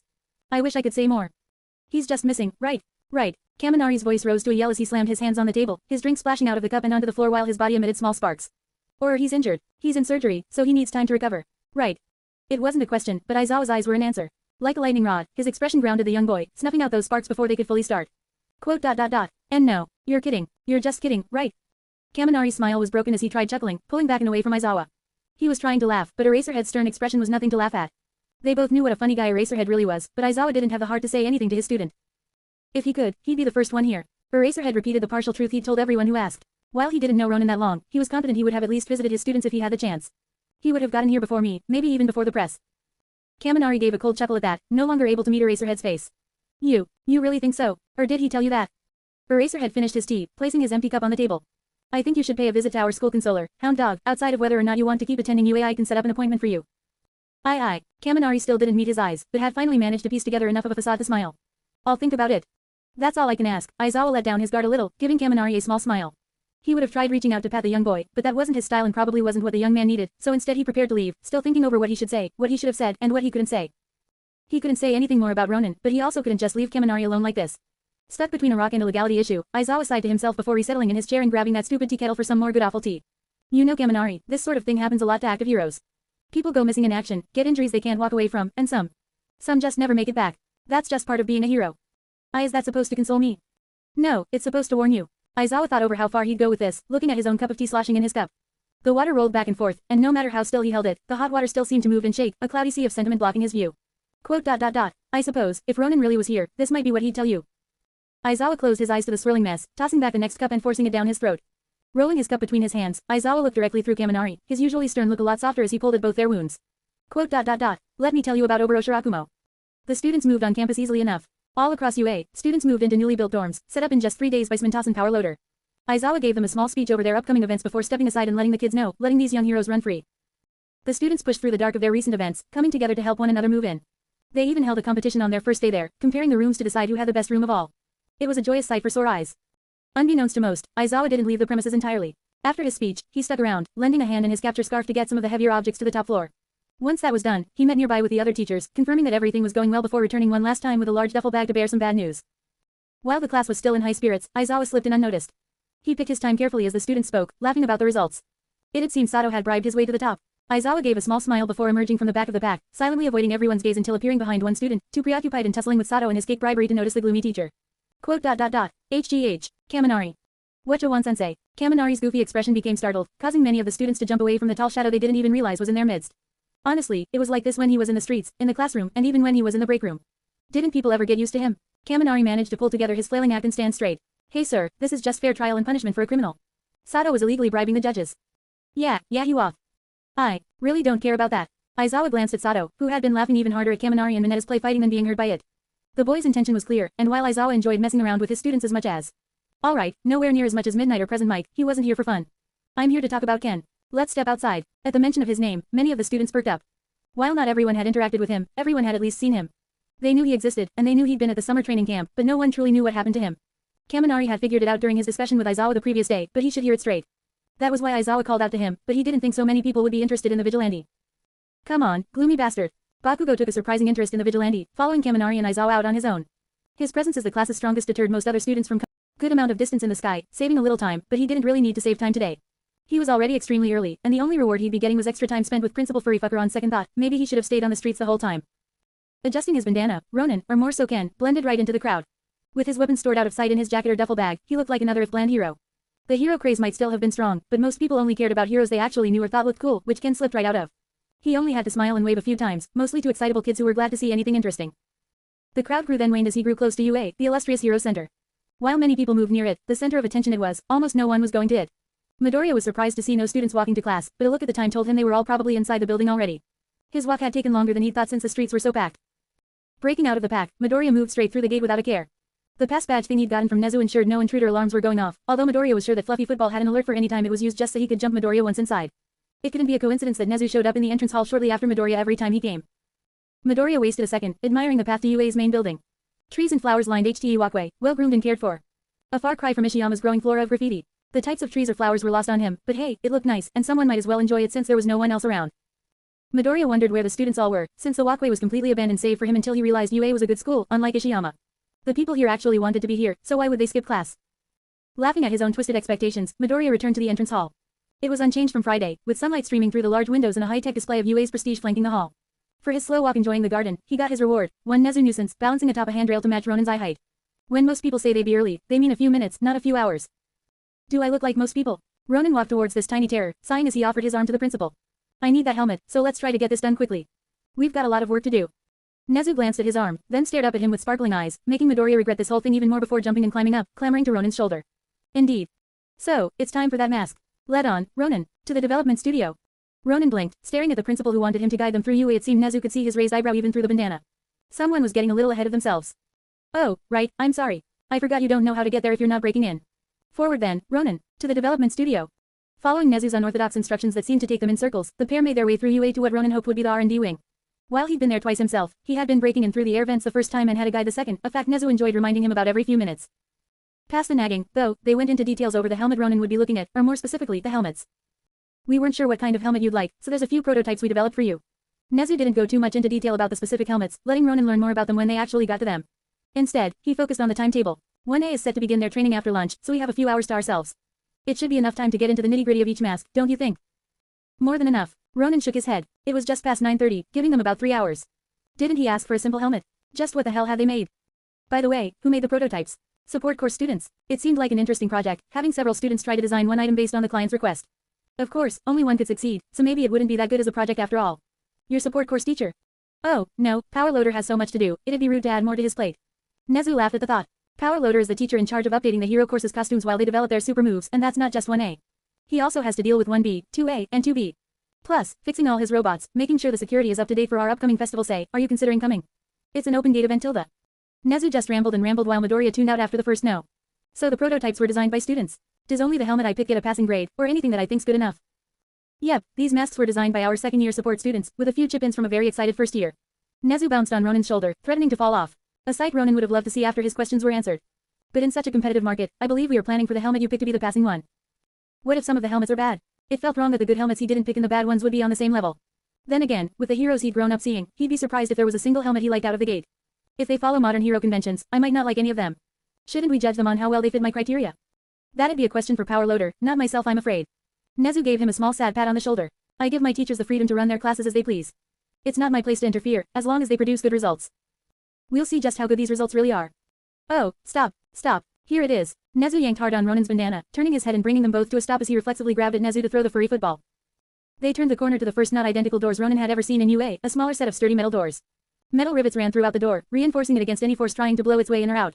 Sitting over top the entrance was a large sign for the development studio, a little more confusing than just calling it the R&D wing or something. Either way, it was what Ronin asked for. After that last sharp tug, Ronin gracefully gave Nezu the punch off, like a brush off but more personal for that fluffy fucker, then grabbed one of the doors and gave it a sharp tug.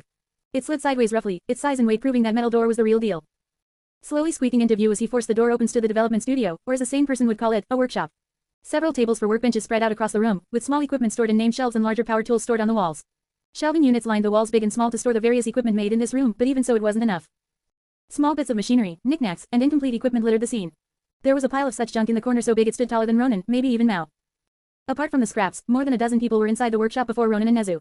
Several students were hard at work amidst the mess, some using the junk to make something new and others taking something old and making more junk as they ripped it apart. Presiding over them all, a large hunched man with a massive yellow helmet and no shirt to speak of moved between the tables, keeping mostly to himself with the occasional word to his students. The excavation hero, Power Loader. He'd once been one of the leading construction heroes, but had since moved into the equipment scene after he hit his 30s for some easier work. Still, the sturdiness of his equipment was said to be as good as the buildings he used to raise. Ronin had really been hoping Power Loader was the one to make his mask because of that, but now he could only hope Power Loader had passed some of his wisdom to his students. Ronin and Nezu stepped around the classroom, Ronin looking over the students' work as they went. A series of bands seemed to be forming on the desks, large bands between 1 and 4 inches thick and longer than his arm. The bands were covered with pockets and pouches, along with some ingrained equipment built straight into the belt. They were building utility belts. His curiosity satisfied, Ronin followed Nezu around the edge of the room to the back of the class, and a door that he was more familiar with. He helped Nezu up to the security pad, holding him by the scruff of his collar while Nezu punched in some digits. Ronin's eyes naturally trailed up to his old route, spotting the air vents that had been more than enough for a boy to slip through and connected almost the entire school. Before Ronin could let his intrusive thoughts win, Nezu pushed one last button and the door clicked. Ronin dropped Nezu to the side and opened the door, throwing it open wide enough for Nezu to scamper in, and made his way inside. The next room looked very similar to the warehouses Ronin had raided, with a large ceiling and massive open shelving units that went almost all the way up. Large boxes held what could be contained, and what couldn't sat in the open. It looked just as messy as the room the pair had just come from. Still, it looked a little small. Midoriya wondered if everything UA stored all the things they built here, or maybe if what didn't get used was eventually scrapped and returned to the development studio to be turned into something else. They probably sold off some of the better items, but not every item could be a winner. Come along now, Ronin. Oh, I'm so excited for this. Nezu had run ahead while Ronin's thoughts had ran in circles, the small rodent coming to a table set up to one side, clear of the shelves in their aisles. Set on the table were 11 objects, probably the helmets. Nezu had jumped onto the table just as Ronin had noticed the thing, making his way over. With the vague prompts our students were given, we've had quite a few designs prop up. 3 of them were even from one student, a promising first year named Hatsum. Nezu kept blabbing on and on while Ronin stopped in front of the table. Before him were about 10 objects, he'd mistaken a folder for one of the helmet designs. Unfortunately, to call all of them helmets was a bit misleading. Of the 10, the first thing that caught his eye was what looked like a small piece of scrap material. Examining it closer, it was an eyepiece, like the kind Bakugo wore in his hero costume. The material seemed strong enough, a hard piece of what felt like plastic half an inch thick, but it barely covered anything past the eyes. The wooden mask he turned into a helmet for the beast was better than this thing. Clearly, that and its duplicate weren't his pick. While he hadn't noticed, the first tiny mask wasn't the only tiny mask, and neither were making his cut. Maybe it was that he was picky, or maybe it's that he had specifically asked for a helmet and gotten a bunch of masks. Ronin drew to the other side of the table, picking up what looked like a sack. Holding it up, the vigilante beheld a cloth mask made of some strange fabric. He actually touched this one, grabbing it with both hands and pulling it apart as hard as he could. It didn't stretch too much. Checking the paperwork, this mask seemed to be cut-resistant, washable, and while certainly not a bad mask, it was no helmet. While he would certainly try to make something similar from his bodysuit's muscle material in the future, it didn't seem good for him. Neither did the 2 other cloth masks, although he'd still at least look at their files later. This brought him to the starting block of actual helmets. The remaining 5 things were actual helmets, in the sense that they would actually protect his insides from becoming his outsides. Still, though, he wasn't out of the fabric yet.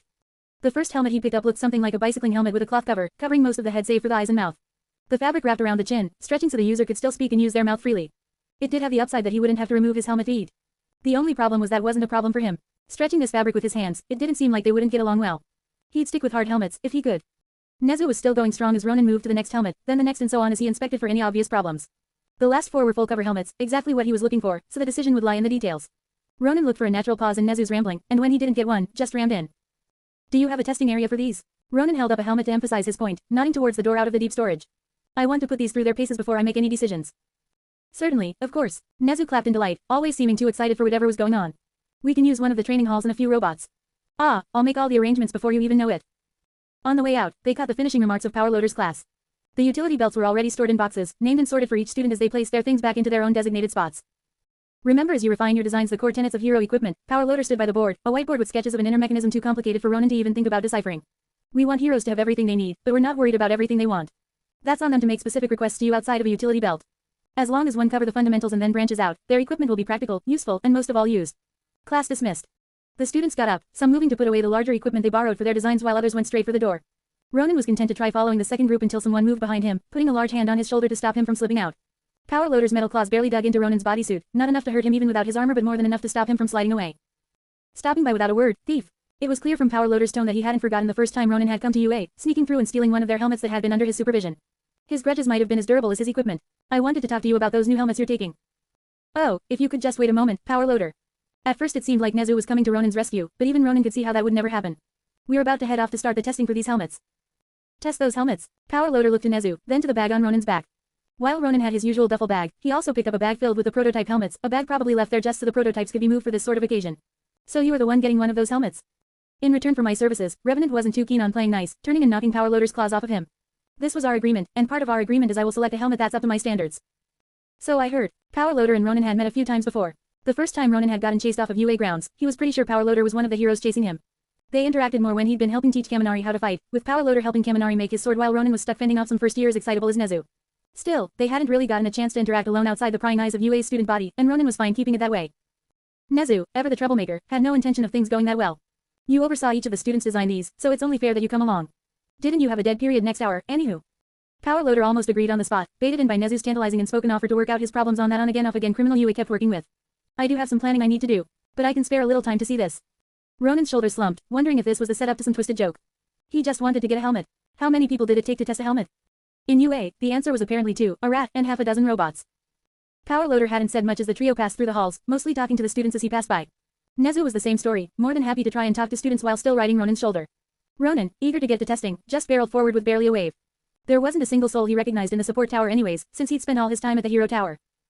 The testing grounds were spread throughout UA's massive campus, but the biggest section in the main building was the basement. Shock absorbent, sound absorbent, and blast absorbent, the basement was one of the safest places to test the many dangerous devices the support course cooked up. Even as they got to UA's bottom level, there were still students running around. At this time, so early in the morning, it was mostly third years running throughout the testing grounds, as they were the only ones with the free time to be here. Many of the test rooms were closed, large metal doors sealing them shut with warnings flashing over top, along with an electronic pad showing the time schedule for that specific room. And, towards the back of the basement, was a room with his name on it. Reserved for one Ronin, a testing training room for 2 hours. An hour longer than what Ronin thought was necessary, but a gap period was always nice. Ronin opened the door, eyeing the inner locks to see how the door locked up before passing through. It didn't look very complicated, but with large metal bars sliding around inside the door it looked very secure. The black soot staining the back of the door said secure might have been the most important thing for these rooms. The testing room itself was big, vast, echoey and empty. It was a big box with a few distance marks, a safe zone, and no visible structures inside save for the 6 robots sitting deactivated to one side that Nezu had called in. Just one moment, if you please. The furry fucker himself slid off Ronin's shoulder, running around to change the scenery. He ran towards the closest wall, grabbing what Ronin had thought was a panel and folding it out to form a table. I believe that should make things a touch more manageable. Ronin followed a step behind, setting his personal bag on the floor and the prototypes on the table. He drew the 4 prototypes, then picked up the user's manual for a little reading while Nezu began to fiddle with the robots. Which helmet would he test first? They only were close enough as far as he cared. These robots are one of UA's pride and joy, Nezu explained, fiddling with the internals to turn one on then bouncing to the next. We use them for cleaning our halls to testing our students in combat. I think you'll find them suitable opponents to test those prototypes. Ronin glanced at the robots, noting that each of them seemed equipped for combat. Massive arms, one large wheel for legs, and a very strange head. Do they have sensors to detect damage, or just fight until they can't? Either one. Nezu cackled as he finished his second, skipping to the third while Power Loader worked on the fourth. We can set them up as the challenge needs, but I believe you want the sensors on. Give them a fighting chance. Don't you worry, I want to put the helmets on the robots. Ronin held up one of the helmets, then looked at the robots. Their heads were very different from a human's, looking more like a snake's with a long face and neck coming directly out of the back. Can these robots wear helmets? Oh, Nezu stalled, fiddling with the robot at his paws. He stood on the robot's chest, poking its head. The head was longer than a human was tall. Nezu tapped his chin, then pointed the head at the sky. Pointed straight up, the length of the head was mostly irrelevant past looking stupid. Now at least the helmet should fit on the robot's stupid mugs. I believe that might work. I'll take it. Ronin walked over with one of the helmets, shoving it down over the robot.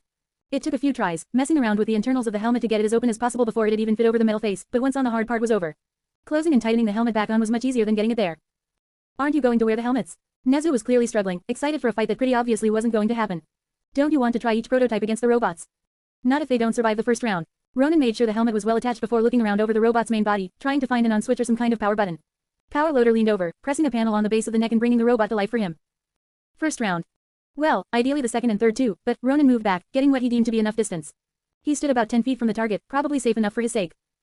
Clear. Nezu didn't even get time to be confused as Ronin drew kindness, taking aim down sights and nailing the helmet with a direct impact 3 times. The bullets punched straight through the helmet, creating a web of cracks on the surface centered around a nice small bullet hole, and the first answer to his question. And that was the lowest caliber I had. Ronin glanced down at his gun while Nezu jumped back, Power Loader having the good sense to move behind the next robot. Answered my question either way. Is the robot still alive? Power Loader moved from behind the robot once Ronin had lowered his gun, checking the robot by giving it a hard shove. It slumped to the floor, no longer bothering to try keeping itself upright. Nope. Are you really just going to shoot each of the prototypes? Nezu was back and questioning him already as Ronin grabbed the next helmet, already moving across the way to put it on another robot. Yup. But that's no fun. Well, if Nezu's priorities when running UA weren't clear before, they certainly were now. That's just efficient. Next one's ready. Power Loader worked on the next robot's body while Ronin finagled the helmet until it was on good enough, the pair giving each other a nod before moving out of the other's way. Ronin called clear again, raising his gun and shooting once again in a single fluid motion. At such a short distance it was easy to line up the shot, but with his bad accuracy that didn't mean jack. Still, Ronin raised his gun, breathed out to relax his body, then aimed and fired the second his target was in his sights. The bullet struck and skidded off the second helmet, ricocheting off towards higher ground. Ronin's eyes tried to follow one's trajectory, but he was a little slower than a speeding bullet and lost sight almost immediately. Well, I think that's good, Ronin mumbled to himself, holstering his pistol as he went back over to the desk, picking up the helmet papers and writing a simple pass on this prototype's paper, then pausing for a second. The robot's alive, isn't it? Bang. Power loader gave the next robot a heavy kick, causing the robot to veer to one side before uprighting. So far, anyway. Thanks. Ronin underlined the past, then flipped to the next page and grabbed the next helmet, then glanced at Power Loader. The professional hero was already setting up the next robot for him, a far cry from a hero's usual reaction to him. Quote. Thanks a lot. I've got no complaints helping you with this. Power Loader focused entirely on the robot, pushing the neck panel and quickly adjusting the head position. Just with the helmet you stole. Ronin almost flinched, thinking that someone else was going to ask him to build an item to get even. Given their past and his current help, Power Loader wasn't undeserving of it, but that didn't mean Ronin wanted to. But this is also helping my students. Power Loader gave the robot the final once-over, making sure it was in position before stepping back. Checking their work to ensure it's suitable for the field is just part of being a teacher, so if you want to help me do my job, I'd be crazier than Nezu to turn you down. I still hate your guts, but I can appreciate the professionalism. We clear. Power Loader moved behind the dead robot, shooting Ronin a stern glance to get his point across. Ronin returned it with a blank stare before growing in confidence, nodding his head as kindness flicked back out of its holster. Clear. Of 4 helmets, 3 passed the durability test. Ronin didn't plan to get shot in the head. He wasn't even sure his old helmet would survive a low-caliber bullet, but if his new helmet could, it would easily handle the wear and tear he got himself stuck in. With his minimum expectations exceeded, Ronin could focus on the helmets themselves. The first helmet to survive looked a little like a motorcycle helmet. It had 3 parts, a clear visor for his eyes, a mouthpiece that covered the bottom of his head, then the main helmet piece that covered the top. He'd go back once he was done inspecting to shoot that visor and mouthpiece, comparing their durability to the top piece. Other than the 3 pieces comprising it, the first helmet was plain and simple. No extra buttons, no extra tech he could find. Naturally, he loved it. When he realized the visor and mouthpiece could be removed and interchanged with alternate parts, say a darker visor to hide his eyes and his micro-gas mask from the old helmet, it was like a match made in heaven. Despite how much it appealed to him, Revenant only made quick notes on it before moving to the next helmet. While it was very good, who knew if the next helmet would be something beyond good? The next helmet went in a very different direction. Formed mainly of 2 metal pieces, the next helmet was mostly body with a removable faceplate. The visor was a part of the face, and the insides had some built-in technology. A radio system was built into the body of the helmet, allowing for easy communication with the allies he did not have. Perhaps if he could change it to the police radio or the hero hotline, then he could avoid using his phone to check crime in a local area. An unintentional but still useful function. On a different note, a radio system like this was useful for practically every hero from rescue to combat, and was a great inclusion. The student working on it had no way of knowing that their product would end in the hands of a vigilante, so it would be cruel to judge the item outside its intended use. Lastly, the last helmet was a motorcycle helmet. There was no way around it. The first helmet had been similar to a motorcycle helmet at first glance, but more like an army helmet with its multiple pieces and interchangeable parts. The second had looks like something out of a medieval armory and a tech company. The third was just a motorcycle helmet. Its only parts were a replaceable visor. Being mostly one solid piece with no interlocking mechanisms, it was by far the simplest. Much lighter than its metal contender, too. While being the most familiar to Ronin, incredibly similar to the helmet he'd stolen from Mao, it was also the least interesting. Its defense was solid, the body easily taking all 3 bullets with just scratches. Ronin continued his testing by putting on each of the helmets. The first and third took a little bit of adjusting to fit right, especially after slapping them on robot heads. Once on though, Ronin found them both fairly good.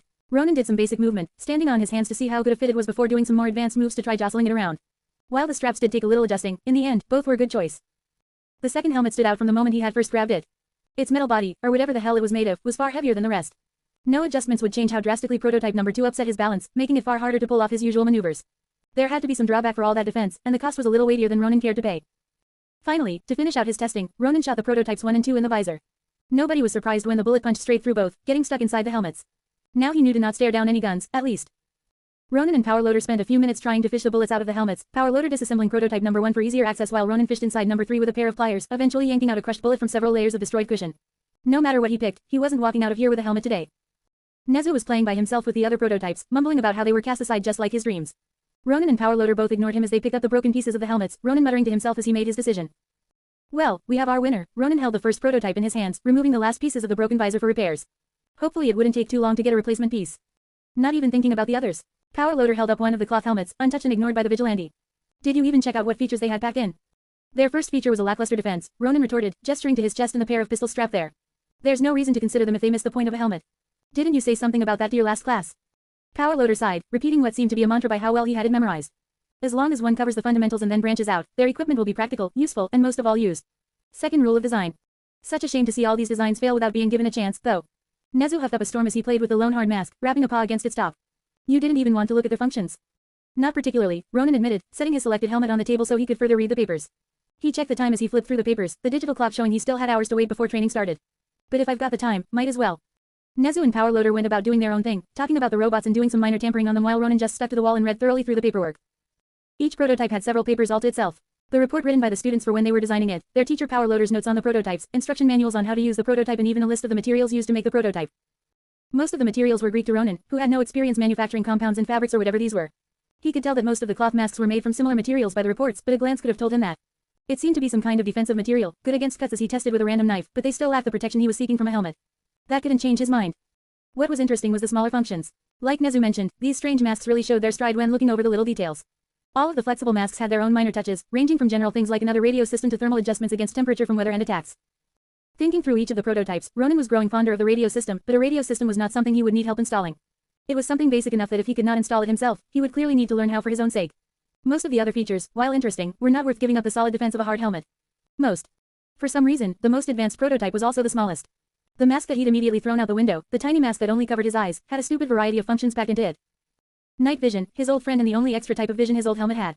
While Ronin couldn't tell how well it worked in the bright and mostly empty box of the testing room, at a casual glance it did seem to work. Thermal vision, something he had seen in movies but never used himself. It was easy to see this working, glancing around the room. Large swaths of blue coating his general view, with two spikes of color in the shape of a hero and a rat in a stupid suit. His own costume blended into the background's blue, another quirk of the energy absorption quirk in his bodysuit. No radio, not a surprise, but a small zoom function that was not yet compatible with the other vision types.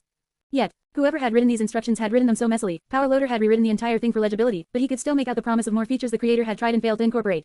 Still, Ronin squinted at the word yet in the instruction manual, baffled at how someone could pack so much into such a small space.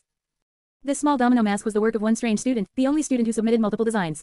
While Revenant could not make out her name by her own handwriting, he could recognize her work. From the soft and hard mask helmet combo to the strange thermal mask, this student created some strange things. Not always effective, but definitely interesting. So interesting was this small eyepiece that it only left one question in his mind. Ronin took off the small mask, checking the materials and comparing it to the other helmets. It was technically a hard mask, appearing as a single piece with little give and a lot of internals. Its hard surface seemed to be made of similar things to the other hard helmets, so... Hey, I'm going to check one more mask.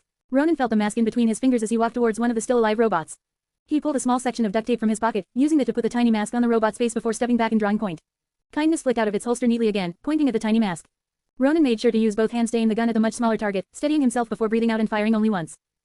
There were small sparks as the mask was torn off the robot's face, one strip of duct tape, one strip too little to hold against a bullet. The mask bounced off the floor, spinning for a few seconds before coming to a stop. Ronin moved towards the robot first, checking the head. There was a small ding in the metal, a scratch where a bullet had met mask and shoved it into the robot's face. That could be fixed by spreading out the impact into a larger area. Running a hand over its face, Ronin then gave the robot a sharp shove and wasn't surprised when it fell over. The impact of taking a bullet to the face would give someone a concussion at best, spread out so poorly. A larger helmet could spread the impact across the head, or better yet, disperse it across its surface. Moving to the now still mask, Ronin took to kneeling and lifted the small mask. The mask had a small ding near the center, the point of impact. This tiny mask had survived a bullet better than most helmets, albeit at risk to user. If the thing still worked.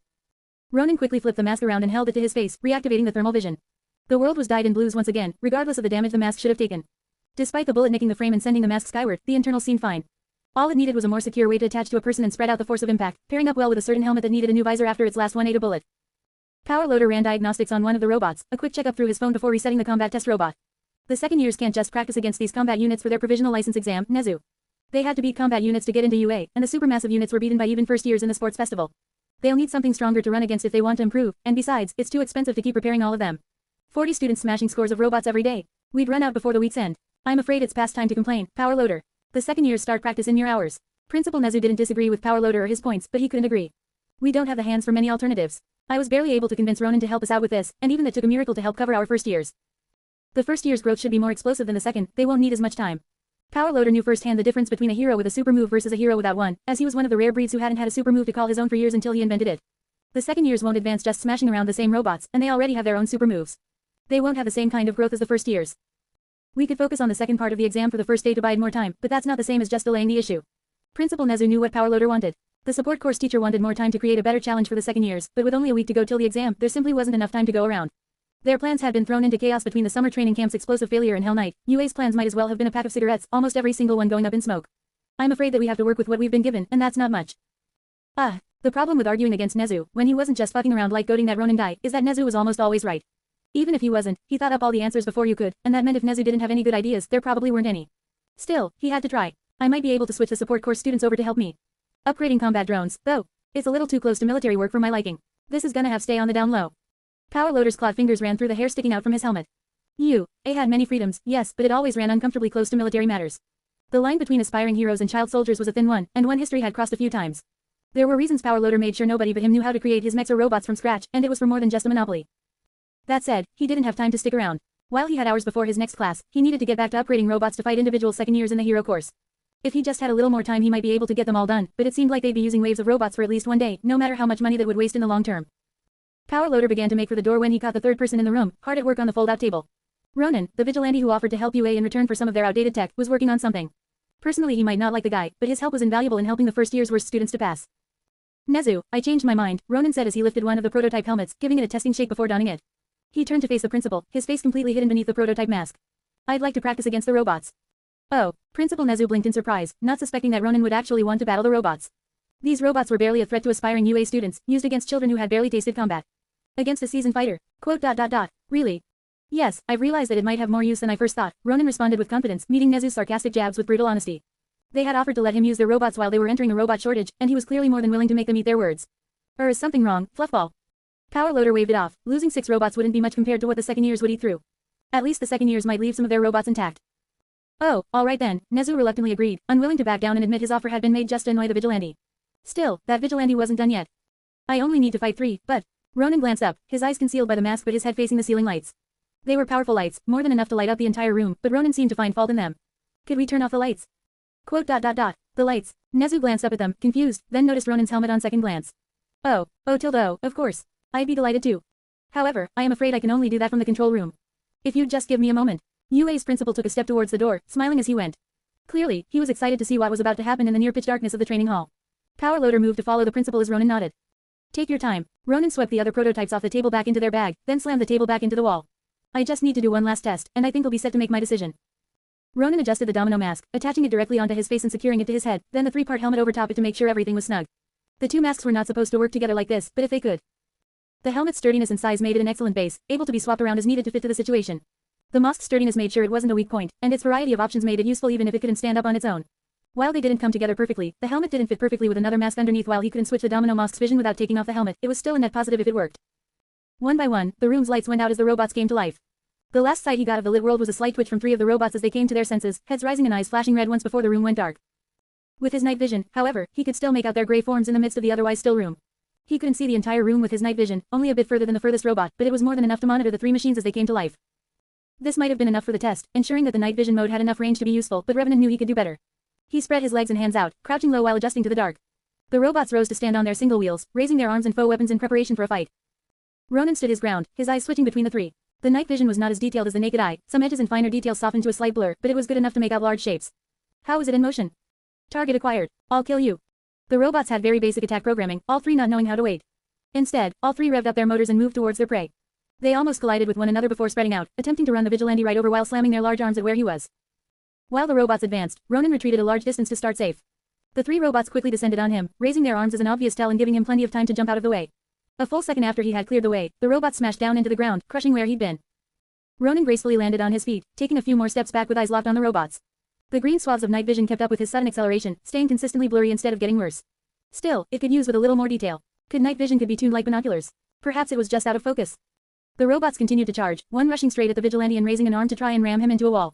Ronin judged the speed, keeping his arms close to his body to minimize surface area, then tried a much simpler weave. The robot approached quickly as Ronin stepped to one side, turning his body to let the robot pass him by before stepping back and slamming his elbow into the robot as it moved past him. The robot was shoved forward faster than it could anticipate and rammed itself straight into the wall, bouncing off the thickly plated wall with a harsh crash. The other 2 robots had not stopped coming for him, both following the same programming to come to the same conclusion. The 2 robots pulled towards Ronin, each pulling back an arm to crush their target with one large swing. To counter this, Ronin dived between the 2, jumping under their falling arms and through a gap in their large frames to land on the other side of them. The robots comically slammed into one another, their own power enough to register as a killing blow. They collapsed like a sack of bricks. Ronin moved past the pair of comedians, pulling off his helmet to fiddle with his mask. It took a moment, but he found the dial to switch modes, and turned to thermal vision. His mask showed him a new world of blue, recasting the training room in a new light. The first thing he noticed in this new world was a small delay in his sight. He turned his head, and a fraction of a second later, his vision would change to reflect it. It wasn't much of a delay, under half a second, but in the heat of combat the difference between what he saw and what was there could be the difference between life and death. In addition, it was much harder to see the robots with thermals. A faint outline where the heat of their motors leaked from their bodies, otherwise, they blended in neatly with the background. This type of vision would be much more useful against humans, but it was a poor match against robots. Ronin shook his head, moving to grab the prototype helmet off the floor before being suddenly grabbed from the side, 2 massive pairs of arms wrapping around him. The first robot had risen and, unseen by the mask's thermals, had managed to actually sneak up on him. Ronin could barely glance over his shoulder at the robot before the pair began to speed up, driving straight for a wall at full speed. This one was going to hurt. Ronin activated Beowulf's boots, pulling his feet toward the floor. It wasn't nearly enough to stop their one-way trip with the wall, merely slowly down the robot. Ronin then bucked forward, flicking the boots off and on to rock the robot's body and get a better grip on the ground. This time the robot and Ronin lurched forward, almost face-planting into the ground. Ronin used this chance to dig his feet into the ground, leaning as far forward as his boots would let him before diving headfirst into the ground. The robot tipped, and with that final lunge, flipped itself over Ronin's crouched form. While they were both trying to kiss the floor, the robot's huge frame meant it crashed first, its arms automatically letting go as the two rolled apart. It was not a good landing on Ronin's part, who managed to tuck in his shoulder and perform a very sloppy roll. It was at least better than the robot's, who flipped and spun until crashing into the far wall. Ronin could only hear it as the tussle had knocked off his cheaply attached mask. Taking a knee, Ronin activated Beowulf's gauntlets, sweeping once to pick up whatever was on the floor and sloppily shoving it over his eyes, thankfully grabbing his mask. Once on, he made sure to adjust it while taking in the scene. Now, he made sure to look over all three of his opponents before dropping his guard. All three robots were still, with no signs of movement. His safety relatively assured, now Ronin moved back to the two defeated robots, picking up the dropped helmet and quickly donning it as the lights came back on. This test had answered almost all the questions he had with the helmets, and brought up new ones that he was interested to explore in his own time. Ronin moved back to the bags, picking up both his things and the prototypes and throwing them over his shoulder. The mask and helmet were a great success, even if his own reasoning and instincts needed a little work. Satisfied, Ronin opened the door and moved into the hall, moving past the rows of testing rooms towards the exit. This little shop to the grocer had been good, but now it was time to check out, and he intended to pay back Exam F with interest. Chapter End Notes. Yo, glad to be back on track in the present with Nezu's end of the deal. As it turns out, just using real-life helmets to base off what sci-fi helmets might be able to do is not a great idea because you're just going to wind up with a whole bunch of military stuff. Especially since the only two results I got when looking around were high-tech but not helpful motorcycle helmets and military helmets. At least I learned that RL motorcycle helmets can't usually hold up to even the lowest caliber of bullet, but I hope I never need to know that. You were having Thanksgiving, I was studying the night vision. There's way too much to know about night vision, like that from my small dip into thermals that they are widely considered one of the best kinds of night vision. In addition, most things modern thermals show appear in shades of very light blue, instead of the classic blue world with orange people. Thermal's one big weakness is that it operates by recording its surroundings, changing them into the thermal vision we all saw in Predator movies, and then playing that altered scene to the viewer. This creates a delay that's barely noticeable, but imperceptibly uncomfortable, causing motion sickness. In addition, if an object is fast enough the delay could become relevant, especially in a world of super-fast giant mutant monsters. Traditional night vision is widely considered the worst kind of night vision, and for complicated reasons wasn't directly included in this chapter. Traditional night vision brings its own light not detectable by the human eye, but its light is detectable to its own sensors. From there it works like thermals, creating a small gap between what you're seeing and what you see. It has less range than thermals, the same delay, and less detail, so it was not directly selected for any of the helmet designs. Maybe it was a part of one of the rejected helmets. Lastly, military night vision enhances what little light is in an area. As long as there is some light, no matter how small, military night vision will see it. Military night vision only enhances the natural light in an area, so its delay is so small that it's impossible to perceive consciously or subconsciously. Its detail level can be the best, since thermals rely on the object you're looking at to have heat, meaning it can't detect things like natural color or writing, while military can. For military NV, if there's a light, there's a way. Big shout out to my editor, Ebony Bird of Doom, for helping me check all the hero names so Watchdog Man from One Punch Man doesn't make a return cameo. Thanks again for coming to my TED Talk about night vision, and hope you enjoyed the chapter. Adios. Chapter 218, Training Time. Chapter Summary. The actual training of the training day. Eventually. Chapter Notes. See the end of the chapter for notes. Class 1A's first week back at UA reopened to a truly nightmare scenario. As the first students trickled into class, talking cheerfully amongst themselves about their new dorms inside UA's grounds, they almost walked right by Aizawa sitting quietly at his desk. For the first time in the whole year, 1A's homeroom teacher, Aizawa, had beaten his class into his room. He hadn't been fully prepared to start class the first day, and he was still getting his things by the second, but every day he came. After the summer camp, some of UA's teachers had a reflection on themselves and their own methods. Spurred on by forces unknown, Aizawa had decided to try making a change in his students' lives, and by God was it painful. By the second week the students had gotten more used to catching their teacher sitting at his desk by class's start, instead of waiting to come in after the bell rang. Some of them even talked to him, mostly just questions about upcoming school events, but that was what he was there for. When Aizawa stood at the start of a new week, right at the start of a new day, the class was slightly more prepared for his announcements. Papers rested on their desks as they came in, and as the bell rang, Aizawa wasted little time in explaining what was going on this week. Some of you may have heard through the grapevine, but this year UA will be focusing its first-year heroics courses into getting their provisional hero licenses, Aizawa explained, standing behind his desk with eyes trained on his students one by one to impress his words into them. A hero license bears with it the great responsibility of human life. Of course, the exam to receive one is very difficult. This year, we're expecting less than a 50% passing rate. Just the provisional license is that hard. There was murmur among the students. Aizawa let it play out, letting them talk for a moment before picking back up. That's why this week, we will have each of you come up with at least 2 ultimate moves. Ultimate moves. It wasn't a question, but an exclamation as the class burst into cheers. The chatter was back, and it took a lot of Aizawa's effort to let them waste time. Still, he let them waste a little time before stepping back in. Your normal heroism classes are being replaced this week with a dedicated training period, time we'll spend building off the summer training camp to help each of you create 2 moves. The papers on the desks explained most of this, but Aizawa still took the time to explain what was going to happen as simply as possible. You have a week to create 2. In this time we'll be working on your ultimates, your skills, and your costumes. The development studio will be open all week after lunch for adjustments too. Aizawa trailed off as it was clear nobody was listening. Even Yayorozu and Iida, 2 students competing for being the most attentive, were lost in their excitement with the other students. Aizawa folded the memo he used as a reminder, putting it aside to get started on the day's work. The class had the papers on their desk, they would go over this again after lunch and they could ask him any questions. Now, though, it was time for school to start. Class rep, check attendance if you please. Ronin's time before the training exercise was eaten away by the true bane of all heroes, paperwork. There was a lot to learn about the helmets he had picked up, namely a lot to learn about the domino mask and very little to learn about the actual helmet. The domino mask could be charged with many different standard cables in its current form, with Ronin having no idea which one would be the best since even the creator couldn't remember which she had designed it for. Ronin made a quiet request that she pick one and stick with it, saving the space inside the mask for something more valuable like another layer of protection. It might have shrugged off a bullet, but this helmet was the only thing between his eyes and a whole world of pain. It could use all the help it could get. Also, while the domino mask's creator would only be available at the same time as his training with Exam F, Power Loader assured him she would be more than happy to make adjustments to her mask now that she had some feedback to work with. The adjustments themselves were very simple. Ronin would need to turn the domino mask into a proper visor, fitting it to the helmet instead of just sticking the helmet over top and praying for the best. The helmet was designed with a basic interchangeable visor system, meaning the domino mask would just be adjusted to the system instead of the helmet itself. The other minor changes like picking a charging port shouldn't be much harder than that. With his changes submitted, it was time to grade the masks made for him. He assumed he'd have a part in it, but he didn't think he'd be sitting next to Power Loader as they went over each helmet, including the ones he picked, to rate how well they did. The masks are going to lose marks for failing to design helmets, but at least they built something. Ronin was unsure how this grading would go. On one hand, he was a student doing basically a very confusing peer review, and these students did try to build something. Almost every mask had something interesting about it that deserved some commendation. On the other hand, this was a helmet. Guarding his face. Kind of important that it could do that before any fancy tricks. There's a score to this, right? Out of 100, 40 for submitting something, 30 for making sure it works, 20 for useful features, 10 for being selected. Power Loader counted them off on each finger as he went, holding the comically small pencil in his other hand for the grading. The submission and selection are full marks, the rest work on a gradient. So the lowest any of these will get is a 40. Revenant looked over the helmets and masks. If he cared about the support course's feelings, it might weigh on him to give anyone below a 50 grade, which could be considered failing. Unfortunately for them, he did not have such cares. Instead, he looked at the helmets and masks as he looked at the hero training he did. This would help shape the students' design decisions going forward, therefore, he should commend what he thought was good, point out what was bad, and never hesitate.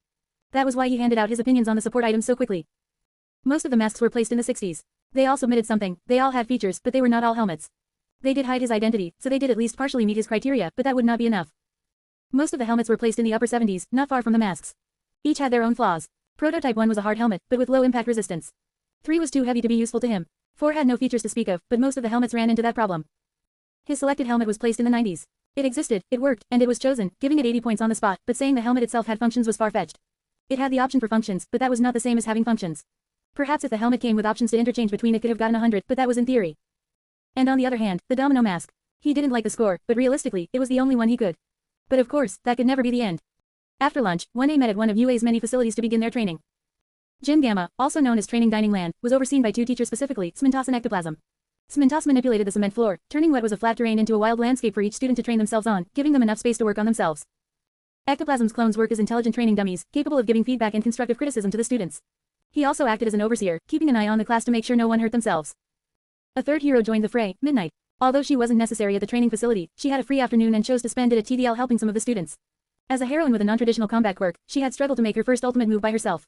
Now, she tried her best to make sure no heroic student went through the same hurdles she did because of an odd quirk. The 3 teachers oversaw the students, but they weren't the ones hard at work. No, the ones hard at work were the 20 students working hard to turn their training at the UA summer camp into results, Class 1A. From the effort each put into their quirks, now each student pulled as much as they could, drawing out as much power as possible. Each student was busy, experimenting with their quirks in their own ways. Many were too complicated to try out casually, from Yaoyorozu working out item creation combinations to Koda trying to give animals more advanced instructions than before. Many were too dangerous to try out anywhere else. Todoroki's waves of ice took him to an entire half of TDL, where he could fully unleash his ice in fast and intricate bursts. Bakugo's explosions created a constant cacophony as he blasted through everything in his way, be it concrete or clone. As they worked, though, the students of 1A spoke to one another. They pushed each other further, from giving friendly advice to coaxing the others on. 1A and its teachers drilled hard to create those ultimate moves, with no sign of a certain Ronin in sight. Well done on these reports, Ronin. Nezu poured over each with his usual excitement, with Power Loader standing just to one side to steal the papers and review them. You really have a knack for details, you know. Don't even think about it. Revenant glared at Nezu, but Nezu had been glared at far more fearsome people than him. Still, the rodent stopped while Power Loader raised a few questions. Are you confident in all of these scores? Power Loader kept the praise short and focused on the point of all these stupid papers, giving the students a review for their work. Even if your facts are true, they're a little on the low end.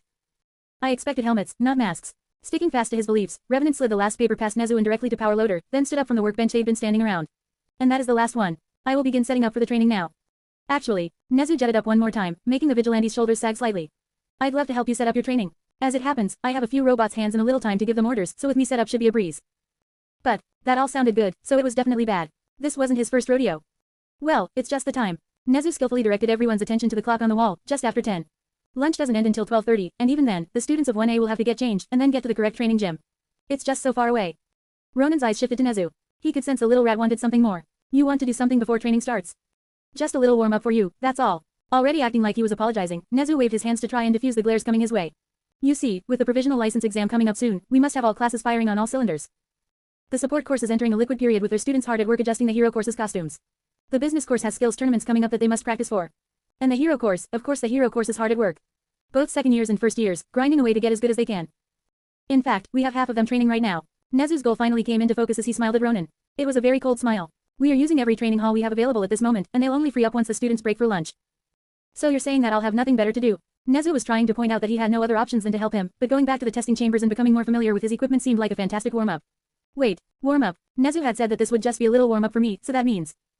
Ronin pulled himself out of Nezu's trap, his glare heating up yet again. Now that he'd been yanked around, the venom was finally returning to his glower. You want me to help train one of the other classes? I forgot how fun playing with someone quick was. I've got an all-might hook, line, and sinker with that one twice you know. Fully displaying his intentions, Nezu laughed. Being called out on his bullshit didn't seem to put a dent in that fuzzy football's facade. It's just for a few hours, fighting with 20 students. You've done this before. The first time Nezu had called Ronin in, somewhat as payback for stealing his first helmet, Ronin had been a part of a multi-part training exercise against 1A. He'd fought the entire class in small sections to help them practice fighting against villains, while he got practice evading heroes. This would be helpful practice to him, but he'd be agreeing with Nezu, and Ronin was just smart enough to know he was petty enough to refuse anyways. Unless, of course, Nezu got dirty. After all, you came here to train 1A and get a helmet. Nezu kept the smile, but his laughter had ended as he stared straight through Ronin. A helmet. And right now, you seem to want to. It only makes sense to give you 2 training sessions if you want 2 helmets, wouldn't you agree? Revenant glanced down at the domino mask, genuinely pondering if it was worth it. While the technology would be useful, spiting Nezu was a reward unto itself. In his heart of hearts, however, he knew his real answer. This catered too much to his larger goals, could serve as practice with the equipment, and would probably be a genuinely good warm-up for himself. Fighting the scum of the streets and holding back against students took a very different mentality, after all. Say no more. Nezu was a little surprised as Ronin grabbed the domino mask off the table, giving it a quick wipe over to clean it before attaching it to his face. I have 2 hours to train 20 students. 5 minutes 4 minutes after transportation. 1 minute break between. I can handle that. Lead the way. Nezu himself seemed a little suspicious of Ronin's sudden agreement, stuck wondering if there was an angle he had overlooked. His deals were always meant to be too good to refuse, but usually there was a lot of squirming along the way. This was very different from what he was used to. You're probably going to ground beta, Power Loader helpfully chipped in, stacking Ronin's reports. You might have been there before, big fake city. Less than a mile away. Donning his helmet, Ronin gave Power Loader a quick nod. Will you be coming with me, furry fucker? Of course, of course. Nezu bounced up and down, then hopped right to Ronin's shoulder, running face first into Ronin's open palm to stop him from hitching a ride. No matter. Quickly, to the Nezu mobile. Quote. Whatever, this can't get any dumber. Biting down his complaints, Ronin followed the furball out of the development studio, giving Power Loader a final wave goodbye over his shoulder without looking back. While dealing with Nezu was always messy, if he played this right, he could end today with more than a few wins under his belt, so it was time to shut up and get in the game. So, training didn't start how Ronin thought it would. The current second year kept his arms up, turning one into a large blade-like appendage as he backed into a room. There was only one entrance to watch, so the enemy could only come at him from one angle. Hello Tilda. Hello Tilda. Could I have your attention please? Nezu had spoken over the loudspeaker, getting the attention of everyone in the class across Ground Beta. True to Power Loader's words and Ronin's memory, Ground Beta was a massive fake city filled with realistic roads, buildings, and even internals. Who had the time to waste to put things inside fake buildings like furniture? The student moved back in the room, bumping against then moving around a large desk in the room, eyes trained on the door the whole time. He kept his arms up and close to defend his body, and to cover all the bruises he'd gotten from their first encounter. Some of the class formed up, others just paused what they were doing to listen to Nezu's words. I have great news, everyone. Your training is about to enter its next stage. Outside the hall, the student could hear someone moving. His opponent wasn't trying to be quiet, coming up the stairs with quick sharp steps. He reached the top of the stairs, to the door that had led him into this level. The student had barricaded it to buy himself time, and right now he was counting every second it got with bated breath. 4-minute fights, 1-minute breaks, and I want to keep everything running on time if you please. Nezu explained everything to the class as if it was his idea, his speech a lot more confident and pleasant than Ronin's would have been. The principal was kind enough not to point it out to him, however, just giving Ronin a slap on the leg forward. We'll start at the top of the roster and work our way down. Hard Edge, you're up first. Proceed to the hospital on Main and 5th, if you please. The opening brawl in the hospital's waiting room had been rough, but after a chase through the hospital, most of the time was up. Still, the hero student Hard Edge watched the door, trying to push down his nerves as he saw the door handle turn, then the door move against the chair he'd rammed under the handle. It jiggled once, twice. Go get him, Tiger. Nezu gave Ronin a small cheer and a map, letting the vigilante wander off while Nezu scurried back to places unseen. He'd be watching from a surveillance room, keeping time, directing the students where to go, and making sure this all stayed under control. That was the idea, anyway. Bang. The door shuddered from a heavy impact, then bent inward from a second one. Hard Edge tensed up, stepping back naturally at the harsh sound as the door was struck again and again. With practice technique his opponent brought down his studded club, putting his entire body into the impact to break down the door as smoothly as possible.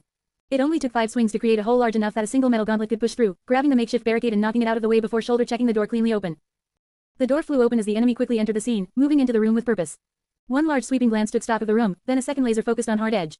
His enemy broke into a light jog, tossing his bat to one side and grabbing the all-too-familiar sword on his hip. Hard Edge breathed in, trying to find calm as the enemy barreled toward him, then gave up and screamed, charging straight into the foe villain as the enemy entered his room. Charged suddenly at the doorway, Ronin couldn't dodge to either side and had to use his sword to parry the incoming arm strike. Metal clashed with metal as the incoming student slammed into Ronin, his body weight and momentum far greater than the vigilante's. Ronin was pressed into the doorframe, unable to back up further. He was at the disadvantage. Ronin pressed a leg into that doorframe, using it to better push off and push back his attacker, but giving a brief opening. The opposing hero took the chance to form another sword, striking at Ronin's relatively unprotected stomach and scoring a good hit. Ronin gasped in pain, then grit his teeth and ate the damage, the blow sliding off his armor before he burst out of the deadlock. The pair stumbled forward ungracefully into the room, Ronin quickly recovering to bring up his own blade and keep attacking. Don't stop now. Regain that momentum. Hard Edge was pushed back into the room, then pushed further as the enemy picked right up from the waiting room. A quick but hard series of blows burst from his opponent, probing and pushing his guard to its limits. He struggled to even stay afloat, let alone attack. He wasn't as willing to take an injury to take the win as his opponent, but against the Ronin who nearly killed himself just to poke someone in the eyes, who was. Hard Edge bit his time, working to move back until he was against the desk again. His opponent didn't miss this, moving for a stronger attack now that he was between a rock and a hard place. Hard Edge rolled his shoulders, turning one of his arms back into an arm and grabbed his remaining blade, ready to weather the storm. Ronin moved back half a step, gauging the distance, then stepped back in with a harder strike now that he had his opponent backed into a wall. It was as the hero student stepped to one side, angling his blade to deflect Ronin's attack rather than block it, that Ronin remembered why the phrase was backed into a corner, not wall. That one opening reset the momentum, but both were quick to regain it. The dependable hero Hard Edge and the violent vigilante Ronin both didn't even take a moment to take in the new field before readjusting, Ronin turning his miss into a large sweeping strike to try and force distance. Hard Edge once again used his sword arm to deflect, swinging to slam their blades together and knock both out of the way. Swords clashed as muscles tensed, opening both for the next attack. Hard Edge's other arm reformed into a blade as Ronin drew an air knife, both making their next play when a shrill sound cut them off. Bree tilde. Ronin and Hard Edge both glanced up, Ronin a little more confused before looking at each other. Ronin glanced down at the knife in his hand, then tossed it over his shoulder as the pair stepped apart. Well, that was fun. Ronin moved up to the student, spinning his sword flashily before sheathing it and offering a handshake. Not bad at all. The heroine grabbed his hand with both of hers, nearly crushing his if it weren't for the gauntlets. Thank you for your time, old man. Those were some crazy moves. Ronin let go of the limp handshake, turning and patting the student on the back while they went back to the entrance. No, you did fine. If you don't think you can win, running to buy time is always a good option. Just make sure not to run when you really can win, alright? The hero course student glanced up at him, moving some hair out of his face with a tentacle. And how do you know when that is? Knowing yourself and what you can do is step 1. Ronin gingerly pushed open the door he broke the shit out of in the first round, then closed behind them as they made their way down back to the hospital's entrance, ignoring all the battle damage sustained up that poor flight of stairs. Knowing the enemy and what they can do is step 2. I can't know what my enemy can do, I'm not psychic. A cross between a boar and a boy stomped down the stairs ahead of Ronin, only glancing back to ask more questions. How does that help me find openings?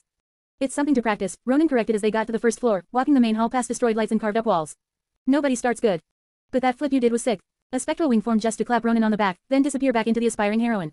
Putting such stylish moves into combat, that's something a real hero should be able to do. Well, that may be true, but I think style isn't something that you should focus on. Ronin swept aside the shattered glass that had been the waiting room's door with his foot, trying to keep it safe for the next fight. It's certainly not something you're being tested on. To the fault of the test, then. The student walked forward, the shards of glass being blasted away with a flex of his fist. There's more to heroism than fighting good if you want to make it big. Well, I guess that sort of thing is a little out of my wheelhouse. Finally, the pair made it to the front door with a few odd seconds to breathe before the next match.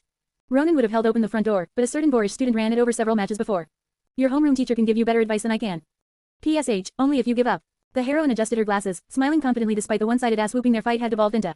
Some people just weren't good at close combat, and he actually had to reset in the middle of the fight for a more ranged fight to give her a better chance, to his mistake. Just keep practicing with those pistols, and you'll be a sharpshooter in no time. Just like how I'm gonna get better and beat you sorry up close next time. If there's a next time, Ronin mumbled to himself as he waved another student goodbye, leaning heavily on the doorframe for support while he caught his breath. Some of these fights were easy, sure, but some seemed to push him to the limits of his physique, his skills, and admittedly his patience. Holding back was harder than he remembered, and he'd definitely mess up a few times, but hopefully the students learned well from these matches. He had learned something himself, that taking just a 1-minute break between fights was going to kill him. Good to know before the big thing. Ronin caught his next and thankfully last challenger outside the hospital, his new opponent stopping his old one to talk. Hopefully, they were talking about him, forming a plan of how to beat him, but it was too early to tell. Ronin shook his arms a bit, breathing out and straightening up while heading back inside to begin his next ambush. The hospital, once a painstakingly detailed recreation of a small hospital, had been turned into a wreck of a battlefield that made the crafting club look pristine by comparison. The dents in the walls, the cracked tiles, the light bars hanging by a thread. It would make for a nifty horror attraction once they were through with it. With so few rooms connected to the place, Ronin returned to his usual hiding spot, directly above the front door. Walking out of sight from the outside, Ronin then turned heel and scaled the wall, then made his nest resting between doorframe and ceiling. There was another signal through the hospital's sound system, distorted from damaged speakers. Ronin shifted in his position as footsteps approached his door, getting ready to drop straight into another fight. Through cameras Nezu watched the hero student pause before entering, looking into the building from the outside. Only once they thought it was clear did he continue his approach, building up speed quickly before sliding through the entrance, straight under the waiting tester. The teacher and the student looked straight at each other, the student still sliding away while Ronin hung off his perch. Ronin, exposed, still launched himself from that perch with open arms to begin the fight, pouncing down to smash where the student just slid past. The hero student Slick Spot kept sliding with his quirk all the way across the room, building the distance before hitting the far wall and bouncing right back. Slick Spot used short kicks like an ice skater, pushing fast and hard to close the distance and body check Ronin. Ronin lifted himself from the ground, keeping low and bracing for the impact while readying a counterattack. Ronin stayed still while Slick Spot barreled towards him, both ready for the big impact before Slick Spot slammed and slid off of Ronin, doing no damage but once again building distance. This time, though, he used his leg to kick Ronin as they parted, building up more speed while breaking them apart. Slick Spot hit the wall, spinning before impact to put a foot on it, then kicking off for another swipe at the vigilante, coming in fast and hot as the vigilante dived out of the way. No longer willing to meet the hero in the middle of the room, Ronin pushed back and built distance himself while rummaging through his jacket full of tricks. He found purchase inside that massive coat, his hand gripping something tight while Slick Spot prepared for another dive. Slick Spot lunged forward, diving straight for his opponent. It looked like he was going for a big one this time. Slick Spot moved forward faster than ever, posed this time for a big impact, but once he was just a few feet away, Ronin threw something from his coat onto the floor. Ball bearings. Ronin was confident that this would stop the Slick Speedster right until Slick Spot slid straight through them and body checked the vigilante, driving his shoulder into the vigilante and slamming them both into a wall. It seemed Ronin didn't know ball bearings only worked when your opponent had to raise their feet. The pair put a new dent in the wall, Slick Spot immediately trying to build distance while Ronin swung wildly to grab him. Ronin's claws found little purchase on Slick Spot's custom costume, purposely designed to work with his quirk, but managed to grab him by the wrist. Through the monitor, Nezu could watch in high definition as Slick Spot's slippery confidence slipped away from him, leaving only a brief moment of confusion as to how the vigilante was keeping grip on him before it turned into judo. The Ronin moved out of the wall, his gauntleted hand holding fast to his prey while his other hand worked the body. Ronin's attack slipped off the hero student, but they still made contact as he slammed his hand, knees, and feet into the aspiring hero. Poor hero student hardly even knew how to block the incoming rush of attacks. Ronin then latched on with both hands, grabbing both wrists and locking in before slamming their skulls together. Slick Spot and Ronin's helmets crashed into each other, another durability test for Ronin's and a rattling shake for Slick Spot. Ronin had used headbutts as one of his favorite attacks for months, while Slick Spot only had a helmet to stop him from hurting himself while using his quirk. Even if both helmets kept their users safe, Slick Spot was not ready for the impact that shook his head. Dazed, Slick Spot lost all momentum while Ronin was just getting started. More than eager now, Ronin let go with one hand to draw back, readying a claw and slashing at the hero. The claws tore into Slick Spot's costume, and the pain refocused him back in the moment. Ronin swung again, but this time Slick Spot lurched back and out of the way. Ronin yanked hard with on Slick Spot's wrist, bringing them right back together and into his next attack, another claw swipe to the body. Slick Spot leaned back one more time, then dove forward as Ronin tried to reel him in. The pair crashed into each other again, creating a moment of chaos to reset the field. Slick Spot kicked off the wall behind Ronin, not to escape Ronin, but to drag him along as he used his quirk on both of them.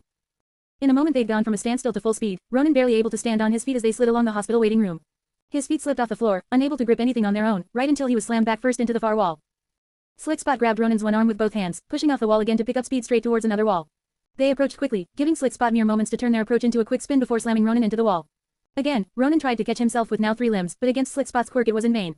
Slick Spot could feel the advantage this move gave him and ready for a third slam, putting his foot against the wall just as a claw embedded into it. As Slick Spot dove off the wall, Ronin dug into it with his free claw. Beowulf pulled and anchored him in place. Slick Spot had just enough time to notice he couldn't get away from the wall before being pulled back in, then slammed into the wall just like he'd done so often to Ronin. The wall was damaged enough to partially cave in, burying Slick Spot while Ronin let go to build distance. He liked speed, but he preferred to control his own speed. They'd done enough close combat anyway, it was time for a change of pace, and he wanted a faster beating per minute. Slick Spot pushed some of the plaster off his visor, pulling himself free from the wall just to get shoved back in with a sharp series of punches. He had to adjust his grip to force himself up, covering his body with an arm while trying to lash out and kick his attacker. Even as his eyes focused and his legs swung, though, there was no one in front of him. Ronin had moved to the center of the room with 2 pistols drawn, firing them in quick succession of one another. One gun, then the other, then the other, then the other, constantly switching to maximize impact time, even if he could have tried putting more power into one massive hit. Instead, Slick Spot was forced to try and compete against the much faster beating he was getting. Pushing himself free of the wall and down, the hero student slid along the ground into the only area of escape nearby, a hallway out of the waiting room. The door was broken and couldn't provide cover, but trying to challenge a range fighter who was already dominating an open space was outside of his abilities. Ronin never stopped firing, even as the aspiring hero left his line of sight. He kept his rhythm fast and hard as began to walk towards the hall, an easy indication for the hero student where he was to give a better chance. He deliberately didn't search the doorway before walking through, and only started turning when something moved from above him, a certain hero student who had doubled back and crammed themselves between the doorframe and ceiling. Ronin barely had time to turn to face his attacker, smiling as he raised his pistols for some close quarters shooting. Now, this was where the fun began. The class came to an end shortly after that. While the student had been able to get on top of Ronin, hardly a single student could get through Ronin's layers of defense, and it certainly wasn't going to be the guy with the slipping on banana peel quirk. Ronin had tapped into his bodysuit and his own muscle to throw his attacker off, chase him upstairs as usual, then go flying downstairs to a last-minute tackle which, while very dangerous, probably would have beaten most villains. Not that he let such risky behavior go unchecked. Throwing yourself down a flight of stairs was a good way to break your neck, and certainly would have been advised in a test against students. No, to a hero the tactic was useless, but to a vigilante it could have some traction. Either way, Ronin made small talk as the pair left the hospital and the beta grounds entirely, moving towards the edge of town to head back to UA proper. They were some of the last there, but with class assembled, they were already ready to leave. One last pause to go over their training, with the promise of feedback from the teachers once the footage was reviewed. Then, with Nezu finally shutting up, the class was allowed to return to UA to a well-deserved break and a very welcome lunch. They'd all be taking a bus back to UA, students, staff, and vigilantes alike. We just have to make a small detour to drop off the students, then we'll head straight to the training grounds to get anything you need set up. You might want to eat your lunch on the way there, Nezu advised, his tiny legs swinging off the very small chair. Even in a seat made for actual children under the age of 12, Nezu still looked tiny. Ronin responded with a nod, opening his bag to get his lunch and unscrewing the lid. Still, he'd save some of it for between training sessions to better pace himself. Excuse me, Nezu interrupted his lunch with a small tap to the vigilante's leg, glancing up at him in confusion. You do have a lunch, don't you? It'd be a shame if you got hungry partway through training. Of course I have a lunch, Nezu. Ronin rolled his eyes, holding up his bottle of Gatorade so the little rat could see it from his tiny chair. It's got electrolytes to help keep me hydrated, my muscles in top condition, and body fatigue-free. Nezu blinked, head cocked as he stared at the drink, then at the vigilante. Quote. You have more than that, right? Yes, Ronin stated flatly, causing Nezu to nod and turn his head away for a moment. I brought enough for all of Exam F, in case they needed some. We've got a hard day of training, and I thought it'd be best if everyone had. Driver. Nezu talked over Ronin, kicking the chair in front of him to get the man's attention. We just have to make a small detour to drop off the students, pick up one lunch, and then we'll head straight to the training grounds. Full speed, if you please. After an unnecessarily long stop, Ronin and Nezu were driving around UA's campus in a much smaller cart eating a pair of lunches while a robot drove them towards the training grounds.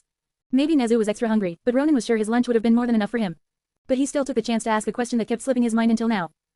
How much do the students know? Nezu glanced up from his food, using his chopsticks with his paws more skillfully than Ronin could with fingers, not at all helped by the jostling of the cart. Ronin took a second to explain his thoughts in more detail while he tried to nab a piece of pork that fell back into his lunch bowl. The last time I saw Exam F was right before the summer camp went up in smoke. Did they find out I went missing? Did you pretend I stayed behind to investigate, or what? Nezu nodded, politely ignoring Ronin's lackluster eating technique in the moving vehicle to take a bite of his own food, contemplating its favor in his answer before speaking. Don't worry, I told everyone as little as possible. I didn't even tell all the teachers, let alone the students, that anything happened to you. So it's up to me to come up with my own excuse. Ronin nodded, then dived to catch his food before another bump from the cart stole it. He'd say that he had stayed behind to search the area separately from everyone else, then gotten left behind when the police left. That seemed reasonable, and a little funny, so he could probably play it off. However, the police did some investigating of the scene. Nezu interrupted his line of thinking by pointing out the flaws in it before he'd even heard it, proof of his quirk or how bad the plan was. They found several pieces of evidence of your involvement, and several pieces of you. Only a few teachers like Vlad King and Eraserhead know this, but the common thought is that you died. Quote. Oh, Ronin blinked, not entirely surprised at this information, but it did make his plan a little more unreasonable. On the other hand, if it's people like Eraserhead, I'll be fine. Eraserhead was on record for being very disconnected to his students. While he might have to say a few words in private to explain his miraculous return to the hero, his plan would work for the students. Nezu concurred, nodding as he chewed his next bite. Indeed, I just wanted to inform you in advance. It probably won't come up, but just to be sure. Of course, thank you. Ronin gave Nezu a small bow for keeping him informed, even if he partially knew the answer. Some of the teachers had to have guesses as to what happened to him, otherwise why would Midnight say he died? No one is sure of what happened to you, at least, since they never found a body. Nezu chased what was left of his food around his plate, sparing glances at Ronin. And I don't suppose you'd be willing to tell me what happened. Ronin's arm crept along, unintentionally tracing his face to the scar he'd gotten from that night, the imprint it had left on him. The slight turn he did away said it all, Nezu nodding while taking another bite. And I suppose it'd be too much to ask what dying is like, Mr. Dead Man. Nezu was clearly joking, but Ronin moved the fingers he'd been sure he'd lost that night. Cold. It's cold. Revenant leaned forward, feeling a chill as a forest wind blew through his blood-matted hair. He could still feel the cold wind against the insides his of hand, where his fingers had been blown apart. His blood chilling as it ran down his face, all alone in an unknown forest. And lonely. Ah, Nezu was slightly taken aback, now playing with his food. He was a naturally inquisitive creature, likely a side effect of his quirk, but he definitely didn't think he'd get an answer on that one. Now, while he clearly wanted to ask more questions, he took in Ronin's countenance and played it over in his mind, battling his own urges. I see. And this must be the Gamma Gym. Ronin pushed on, mixing the name up as he stared out of their cart. They drove between dozens of massive buildings, the UA gyms, their driver seemingly selecting one at random to pull up in front of. UA makes their buildings as small as ever, I see. Why yes, of course, Nezu said just a second behind Ronin. He wasn't the most emotionally connected person, in fact he was probably the worst in all of UA, but it seemed he had managed to invite someone even worse than him in today. But I think you said something that maybe we should talk about, if you'd like to. No, we've wasted enough time. Revenant pushed off whatever Nezu came up with to waste their time, standing out of the cart and grabbing his bag from the back. It's time to begin the training. It would only take a minute. Nezu hopped up on his seat, shouting after Ronin, but all he got was a small wave in return. Nezu ran a paw through his fur, starting to stick up from his outburst, then gave his instructions to the robot driver before quickly hopping after his guest. It seemed like UA might have something much more difficult to do for the Ronin than just making equipment, if a certain fucker of the fur had anything to say about it. Even if he wasn't certain what that was just yet. Chapter End Notes. Yo, now we're all done with the setup. As always, I believe there could be more setup, but this time I had to rein it back in. Originally Ronin was going to eat in the teacher's lounge, since that was also not the cafeteria and not in Nezu's office, which would also let him meet some of the teachers he's never seen before. Then I realized the obvious, everyone wants to get to the training RN, and introducing more characters before that would just waste time. Change that. Then Ronin was going to eat outside, have some personal moments, and whatever. It wasn't written great, I wasn't feeling it, and it also wasted the reader's time with no forward progress to the main goal of training.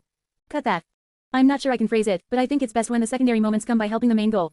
When I tied Nezu and Midoriya's moment to them physically approaching their goal, it felt a lot more natural than just sitting around and it happening, even if they were still sitting in a cart instead of chairs. Hope that makes sense. With this, though, we've addressed everything I think should be addressed before the training, and we're literally at Gamma Gym's front door, so no more stalling. Once again, thanks to Ebony Bird of Doom for editing, thanks to Dr. Pepper for motivation, and thanks to you for reading. Till next time, amigos, adios. Chapter 219, Reunion. Chapter Summary. A great question of how much time one writer can waste between setup and payoff. Chapter notes. See the end of the chapter for notes. Ultimate moves, super moves, special techniques, unique talents. No matter the name, they are very important to modern heroics. An ace that you can use to turn a situation around. Midnight continued on her quick lecture to the students inside Gym Gamma as Mentas continued to set it up for the students, with Ectoplasm sending clones out to each of the newly created platforms. And an important part of your brand is a professional hero, too. A good ultimate move can tie into everything an aspiring hero does. The job of a hero is to save people from danger, like crimes, accidents, and natural or man-made disasters. The provisional exam looks at how well you can do that, Eraserhead had said, focusing on the more practical side of today's exercise. Your ability to gather information, make decisions, move, and fight, in addition to your ability to communicate, draw people to you, and lead every year, a different test is used to look at how well you are able to hold up to these things. As the pro hero spoke, his eyes swept over the class, focusing in on each student in time with his words. Few heroes could do all of these things, but all heroes should be able to achieve a balance between a few of these things. Of those, your ability to fight is especially important to your future as heroes. Midnight took the baton again to reinforce which of those many abilities would be the most important to their future, or at least, the one they'd have to work the hardest on. There were manuals and drills for disasters, there were procedures for accidents, but almost no hero could know what a fight could entail until it was already over. If you are prepared, though, you won't have to worry. That's where your ultimate moves will come in. Whether or not you have an ultimate move will greatly affect whether or not you pass. Smintos chimed in, finally finished with the large task of creating their training grounds and now focusing on the minor details, like stairs to reach the platforms. Doing detail work like this while directing civilians was something he'd done so much it was almost second nature. Not being affected by circumstances and being able to act consistently will make you a great asset on the front lines. Not all ultimate moves are attacks, Ectoplasm said, his attention returning to the moment now that his clones were in place. Smintos' renovations, for example, or Ida's reciproburst, that temporary boost of speed is enough of a threat to be worth calling an ultimate move. So that's good enough to be called an ultimate move. Ida melted with praise, while some of the other students thought over the moves they'd seen from their teachers and other professional heroes to form their ideas. I see. So we need to find something that allows us to feel like as long as I have this, I have the advantage. I can win. One of the students, Sato, put some of the class's feelings into words. Midnight was quick to chime in with some positive reinforcement. Exactly. Midnight brought it back around to the heroism world's most recent large conflict, Hell Knight. Kamui Woods, who played a big part in the fight the other day, has a move called Lacquered Chain Prison that is the perfect example of an ultimate move, restraining his opponents before they can react and giving him the advantage to win. The training camp was cancelled, but the training you did to develop your quirks was part of the process to create your ultimate moves. Eraserhead moved out of the way of the class, letting them all look at their new classroom for the next week, the reshaped Gym Gamma. For the next week you'll be spending the second half of your school days here. Expect your class schedule to shift slightly to compensate, but you shouldn't focus on that. Instead, focus on developing your quirks into your ultimate moves. Part of that will be equipment. Eraserhead tugged on his scarf, pulling it out of the way and raising his goggles to his forehead to show them off. The right equipment can go a long way in helping a good quirk or ultimate move become great, like how my goggles can hide my eyes, or how Kaminari's sword can help him safely channel his electricity into an attack. Kaminari's hand wrapped tightly around the sword at his side which, for the past months, had mostly been an aesthetic piece. While he'd brought the sword with him and even swung it around a couple of times, he'd never really used it properly before. Now though, with his master gone, his face and grip tightened together, the steel in his eyes becoming a little harder. As hard as it seems now, you can get through this if you push past the people you used to be. Eraserhead's eyes locked on Kaminari as he said this, then moved on to the rest of the class. Keep a plus ultra mentality. Are you ready? From the excited face of Iida and Bakugo to the hardened face of Kaminari, the class spoke with one voice. Yes, sir. Yes, sir. Almost all of Class 1A was in constant motion, busy with their training, but you couldn't be in motion all the time. To one side there was a row of tables and chairs to sit and take breaks at, with Midnight staying there to be out of everyone's way while still offering advice if needed. A few students had swung by already, just for water and a breather, but 2 students had been sitting there almost since the training began. Koda had slowly opened up to their teacher about his quirk, brainstorming ways he could try to use it, while Kaminari sat a ways off. The students had their costumes on to be messed with when needed, and that meant Kaminari had the works. His costume itself wasn't much to look at, a white t-shirt, black pants and matching jacket, topped off with a communication device that wasn't even linked to anything right now. Most of the time, he just hooked it up to his phone to play music. It wasn't his costume that he was fiddling with today, though. Kaminari's katana lay out in front of him, resting on the table in its sheath. Beside it lay a partially destroyed second sheath, its mouthpiece blown open and jagged. Honestly, it was more dangerous to the user than any villain else in this shape, but Kaminari had been carrying it around for a few days mostly as a memento. Lastly, in his hands Kaminari carried a small notebook. The pages were often thumbed through before he'd gotten it, filled with advice and drawings just for him. The last memento from his master. Kaminari flicked through those pages for what must have been the 10th time today, at least. Despite his enthusiasm going into the training with the rest of his class, Kaminari was quick to break off from the pack to take a second to read through the notes again. Ectoplasm had told him directly that his old move, Indiscriminate Shock 1.3 million volts, was good enough to be an ultimate move. Still, while it could win in a pinch, its drawbacks were major. Stunning him in the moment, then leaving him walking around with no clue what was going on for a whole war if 1 million volts didn't win him the fight, it was totally going to make him lose it. Plus, what if he was fighting more than one guy? What if they didn't go down in one hit? Even after using his big move, Kaminari had to get rescued by Momo and Jiro back at the USJ, and while they were cool he'd been trying to save them. Imagine if he needed to get help from a civilian he was supposed to be saving, that was beyond stupid. In the sports festival, students weren't allowed to use support items, so Kaminari had rocked the first round with just his 1 mil and lost the fastest of anyone. Hell, he hadn't even had the mind to remember how he lost and had to go back and watch his own ass whooping to figure it out. Talk about lame. Kaminari might have been last in the class, but even he could tell that Ecto was just giving him a break by telling him 1 mil was good enough to be an ultimate move. 1 mil being a sure win. More like a sure waste. Got him. The pages before him made Kaminari want to tear out his hair. These pages were written for exam F by his master, Ronin, but there was one problem.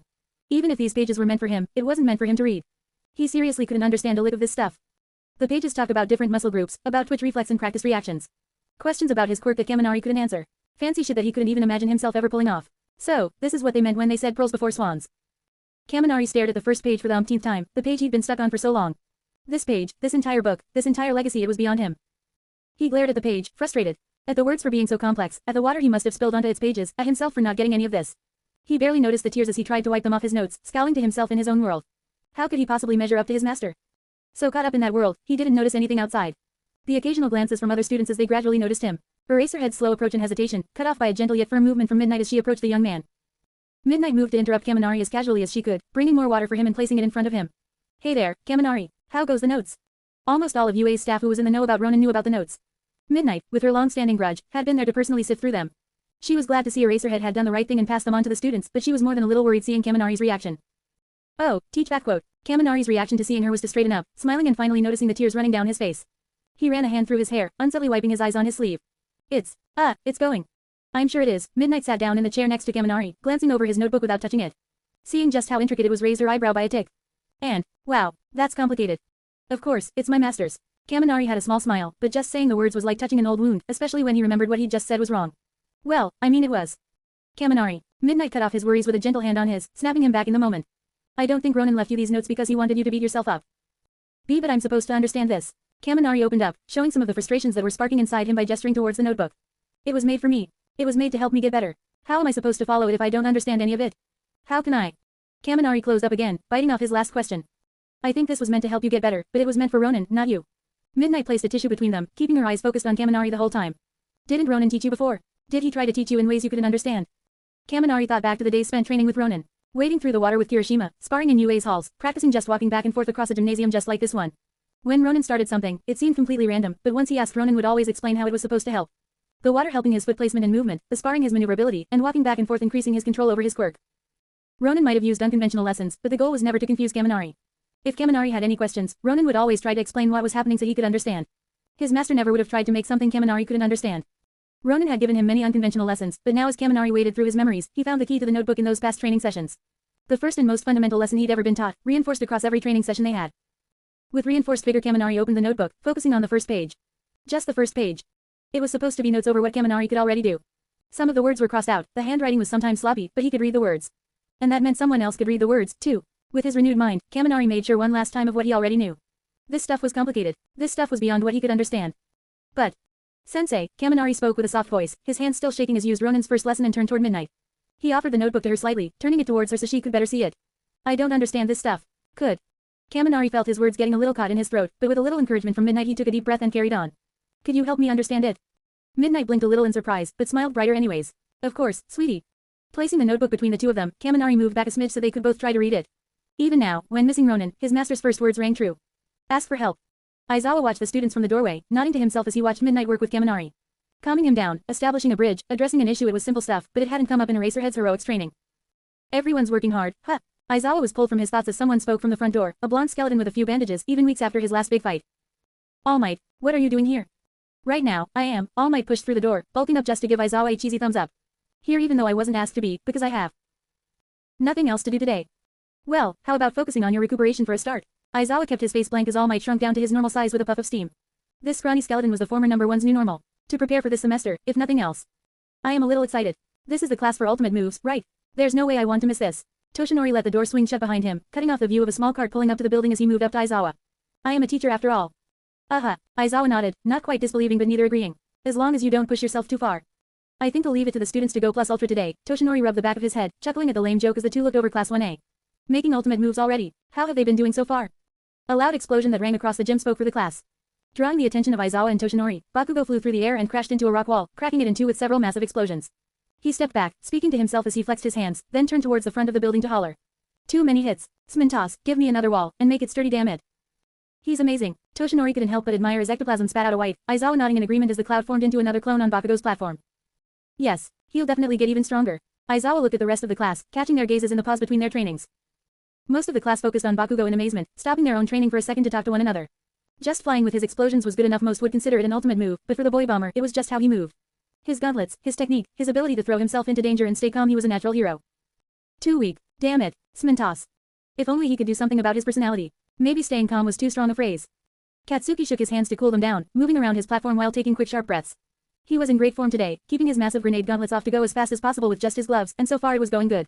Still, it could do with more work, more control. He needed to fine-tune the control, focus into blow through a wall with one hit. Funnel the explosion in to get that focus, don't let any of the blast escape to get as much buck for his bangs. Hands still smoking, Katsuki moved to the side of his platform. He'd taken one of the highest platforms in the gym so he could see everything. Across the room, the sidekicks were in motion, but hardly anyone was moving forward. Starting with second place, Katsuki checked out that candy cane bastard who only used ice. He'd moved to a separate section of the gym, using his ice to block everyone's view of him, but if he was still only half-assing this shit he'd remove himself from the competition. Most people were sitting around, talking about what they could do as their ultimate moves. Those extras might have thought about ultimate moves before, posed in front of mirrors and talked a big game about what they'd do someday, but it was clear they hadn't thought about what their ultimate moves would really be. What their quirks could do, what they couldn't do, the types of situations they'd run into. Ultimate moves were made as answers to those kinds of things. Katsuki checked the heat from his hands, scowling as it was still too hot. A good ultimate move went beyond just putting some stupid name on a normal move, it went beyond your limits, like his howitzer impact. Howitzer impact wasn't just a name on a big blast. He'd done the math, he'd tested the theories, and he put in the work. Preparing the proper distance to his target, spinning at the right speed to get the right airflow, pushing his smoke away while pulling in air to feed his explosion, releasing his explosion directly at his target while spinning at the proper distance and angle so it wouldn't just push them back. It took a lot more to make an ultimate move than a fancy name and a cheap gimmick. Katsuki's jaw clenched at the memory of another excellent ultimate move, slash dimension, then at the things going on around him. No, these sidekicks had a lot more work to do before they could even think of coming up with real ultimate moves. Finally, his hands cooled enough that he could grab something. From his back pocket, Katsuki drew out a small notebook he'd furled up to better fit in his hero costume, unrolling it to better read it. Training notebook number 2, Katsuki Bakugo. All of Exam F had notebooks like this, small books from their best teacher over each of them. They had tons of small snippets of information, from ultimate move ideas to equipment tweaks. Questions to develop a better understanding of one's quirk, training to develop a better use of one's quirk. In those small snippets of written text and rough sketches was a good foundation for any hero. The sensei who'd written this, Ronin, had seen that Katsuki needed a longer range option than just his grenade gauntlets. Together they had created a new longer range attack he could use, funneling his explosion between both hands to focus it and help it fly across larger distances. If Katsuki adjusted his second hand, he should be able to refocus the explosion into an incredibly damaging close-range attack that would be able to blow through walls in one hit. Just like his notebook mentioned in one throwaway line. The notebook didn't have all the answers. Ronin made it clear he didn't know how Katsuki would actually do this, just the theory behind it and a few guesses how it would work, but it was enough for Katsuki to springboard off of. As long as you had a good enough grasp on what you could do, the notebooks were invaluable in helping you reach your full potential. And even if you were too stupid to grasp that. Katsuki glanced over the top of his notebook to the side of the training area. Off of the cement grounds that marked the training area proper, a small spark of yellow had been sitting to the side, head buried in his own notebook as he studied it. Sparky. Sparky had the furthest to go. A self-destructive power that was hard to use, dangerous around other people, and actively harmed him if overused. It wasn't his quirk that Katsuki admired, though, if he admired anything about that dunce face. He was behind the rest of the class, in theory and in practice, but he put in the effort. Not standing around coming up with random bullshit for an ultimate move. Not talking to the extras, no. Sparky was doing work, taking his limits head on to improve, stopping, slowing down, and working on his problems to improve. That was something anyone would see as badass. Katsuki didn't know much about the man who made the notebooks, Ronin. He didn't appear in the hero catalogs or forums. He didn't have merchandise. He wasn't even in the rankings, so he must have been an underground hero. Whatever he was, Katsuki could tell he was strong. He'd taken on all of Class 1A, and only lost once to stupid rules. He'd taken all of Exam F, and had barely gotten touched. He'd taken Katsuki head on, seeing just how powerful he really was, and turned that power back around. He died taking on a dozen Nomu, refusing to lose in the face of a challenge that most heroes couldn't even imagine. To the bitter end, he hadn't lost, taking on the villains and Nomu that other heroes needed dozens of backup for, fighting through any odds. That wasn't a loss, that was a draw at worst. He wasn't some lazy bastard like 1A's homeroom teacher, a fucking stripper with a hero's license, or a rat with too many schemes. He was exactly what Katsuki wanted to become, a true hero. Katsuki glanced down at Sparky. Dunce's face was head in his notebook, busy trying to understand the notebook with the stripper of a teacher. Katsuki didn't get Sparky, always joking around and never seeming to take anything seriously, but he'd seen him react to Ronin's death. He'd seen the effort in training, the literal blood, sweat, and tears put into following Ronin's steps. How could he step away from someone trying to pursue the same goal as him? So, scowling like a viper, Katsuki moved towards the ledge of his platform while putting his notebook back into his belt to keep it safe. He leaned forward, his naturally loud voice carrying over the distance and the clamor of the other students. Hey, Sparkplug. On the ground level, the yellow dot suddenly moved as it glanced around before its attention turned upward, eventually finding purchase on Katsuki's imposing frame as he leapt off the edge, slowing his fall with a few explosions before landing just a few feet in front of Sparky. Both student and teacher naturally jumped back at his sudden appearance, crashing down before them. Bakugo, you don't have to shout if you're going to come over here anyway. The annoying teacher shouted at him from one side, standing up slightly to try and look bigger, but he could tell it was just her heels. We're trying to. Shut up. Katsuki's angry eyes finally flicked to the teacher to one side, then refocused back on Sparky. He took a large breath in, trying to think of the right words to say, then grabbed something off his utility belt and threw it straight at Dunceface's dumb face. Take this. And use it, damn it. Ah, a small object bounced off Sparky's forehead, leaving him floundering around as he tried to catch it. He juggled it between his hands, battering it back and forth before eventually grabbing it out of the air.